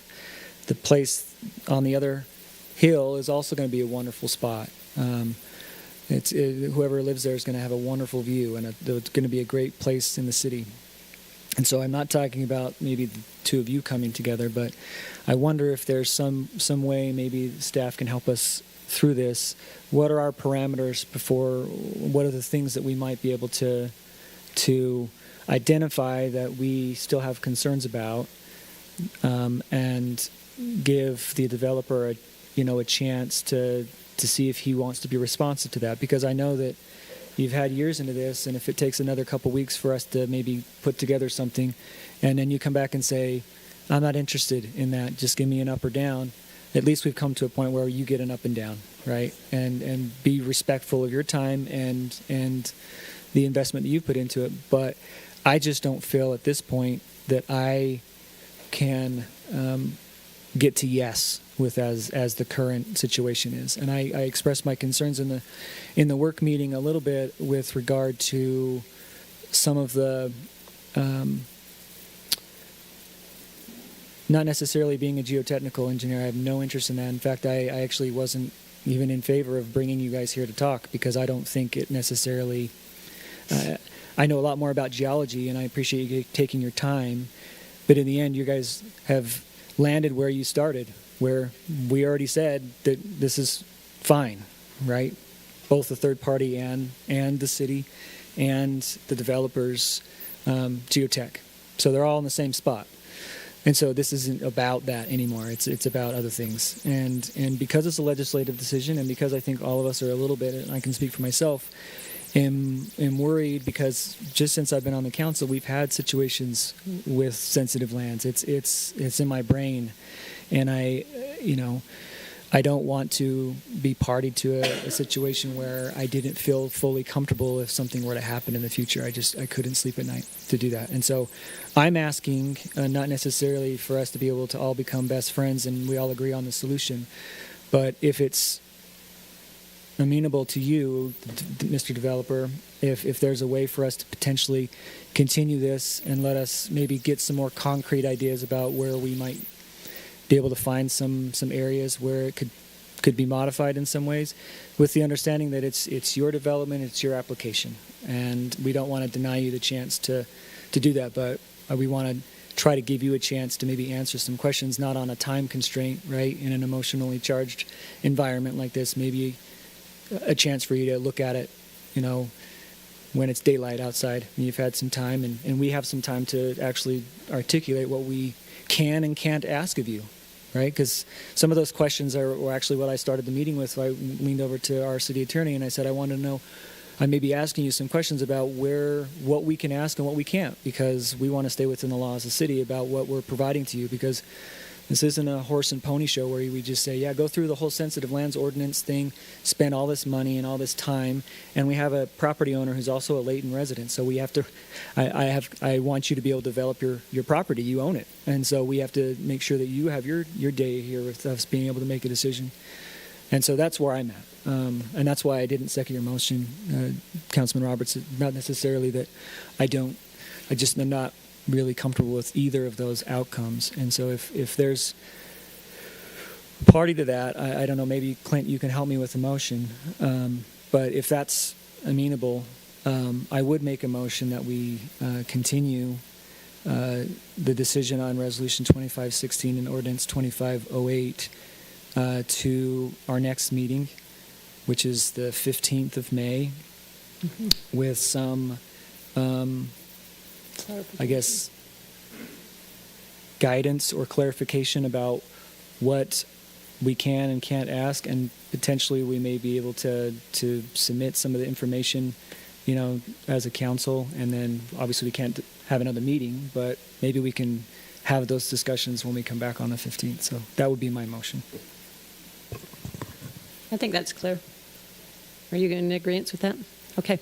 So is there a second to that motion? Second. Okay. It's been moved in second. This is a public hearing, so I do need to take a roll call vote on that. Mayor. Point of clarification, go ahead. Discussion. Discussion, yes. I guess clarification. Are you moving the decision to next meeting or more discussion? Continuing it, taking this agenda item without any sort of action and moving it to the next meeting.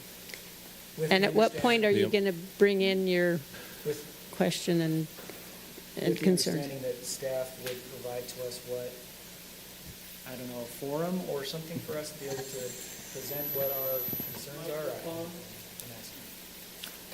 So that we can't have any discussions with the council outside of a meeting. Right.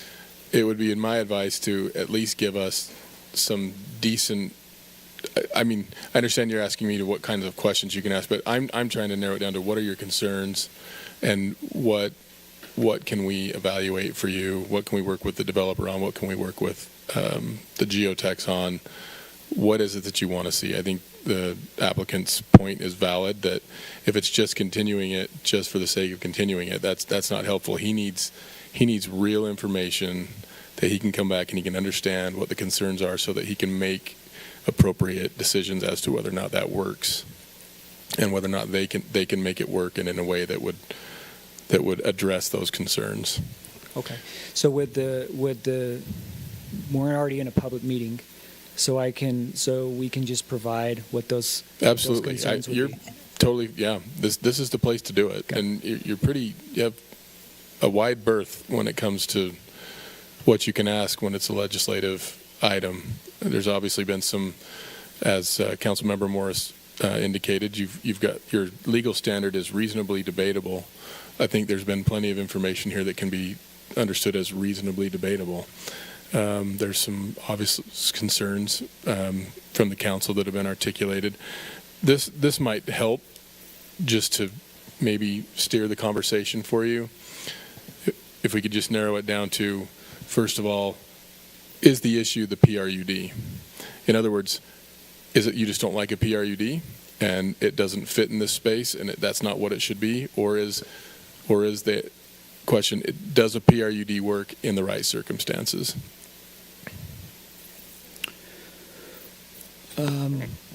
Sorry. Oh, I was just going to say, yeah, I mean, I can articulate my concern. I'm on record of being I'm often a dissenting vote on the PRUD for many reasons. But in this situation, it's not fair for me to penalize a current applicant because I don't like the PRUD. That's unfair to the applicant. I have to see if it actually works with this particular area. And the PRUD is not an issue necessarily with me because of the sensitive lands overlay on this. My concerns are somewhat similar to Councilmember Smith Edmondson, in that I was curious if there was a way for us to potentially remove a few of the homes as part of mitigation purposes. Now, and I know that's a big ask, and that's why I wanted to give the developer more than just tonight to decide that, whether that even works for him. Because I think in discussing with Bettina, I'm going to turn it over to you now because we had this discussion, that I would feel like I could potentially support it if some of those issues, maybe 109, 110, 117, 118, those ones are the ones that cause me a little concern, particularly with some of the information that we received from the LiDAR today. So that's where I'm at. And if that's not able to do that, then that gives me another understanding that they just can't accommodate that. But that's mostly where I'm at, is I understand it's an interesting and unique piece of land, and I don't want to be involved in being an engineer. That's not my desire. I have no interest in that. But there's something about the way that those ones are set up that is just keeping me from getting to yes. So that's where I was in terms of at least articulating where my concerns may be. Thanks for the ball. I'll take it. That's exactly the concerns that I have. And to me, in response to Mr. Anderson, this is not I don't like it at all on my part. That's not ever, I don't think, as Councilmember Morris mentioned, there are decisions where, we could say that, but that wouldn't be prudent to the residents of the city, present or future. So this is, to me, is not about I don't like this development, I don't like this developer, or any of those things. That wouldn't be a wise decision for anybody who's elected to make decisions based on because I don't like it. For me, there have been geotechnical studies in the past because that's the way that the state operates as well as the city operates. And as has been mentioned tonight and previous nights and other meetings where this was not on the topic or the agenda, that we have had issues. And so, as you know, the gentleman from GeoStrata mentioned, you can't be 100% sure about any of the things because of where we live, the type of soil we live on, the fact that there's a fault line here, just on this picture, but also in our city. Whoever's lived here long enough knows that, right? Our state, we're on fault line. And so, yes, I'm not an engineer. My mom is, but I'm not an engineer. And so, in my assessment, and I would feel much more comfortable with those homes being removed completely. It's not my land, it's not my development, it's not my money. I don't have any skin in that at all. But it would be prudent for me to be able to say yes if those were not there, because I don't want to, as Councilmember Bloxham mentioned, have to respond to a resident or look at someone in the face who says, oh, I bought this home and in 2 years, we have 2 days of rain again, or we have a lot of snow, and their house is sliding because they're settling. And we had an opportunity to try and work with you and say, well, is there some wiggle room? I wouldn't be able to sit well with a decision, yes, if that were to happen when I'm asking for that opportunity. Is it necessarily my right? I don't know. You could answer that. You're the developer, and so you do have the right. But as is right now, I would be a no, and I'm fighting hard to not be a no. So that's where I am when it comes to the way that the layout is now. There was a development on the west side. I used to live right around where this is. Now I live on the west side. There was a development there where the question was, does this development have to have 80 homes? I think it was 80 homes. Can you lower that? Yes, I know that there's less profit in that, but if there's a way to get to still profit and still be able to make it good for the entire citizenry, then can we do that? And that's where I am on this. You're correct, I'm not an engineer, and I don't want to be. But these are the concerns that I have, and as an elected official here, I feel it's my duty to ask these questions. And if it's a no for you at this point, it's probably a no for me. Okay. I'll try to bring this back around. We've had a motion to postpone the decision until our next scheduled meeting, which is the 15th, did we say? May 15th, with the caveat that specific questions, concerns are directed to the staff so that we can then have a discussion on it prior to making that decision. Maybe I can narrow it down a little bit. I've heard two concerns, but not from they're not, well, they may be, but I haven't heard unanimously from anybody about concerns. But the two that I think I've heard, and maybe there's others, so obviously speak out if there's others, but the two that I've heard are the proximity to the line and the trail. Correct. Are there any other issues that have been vocalized?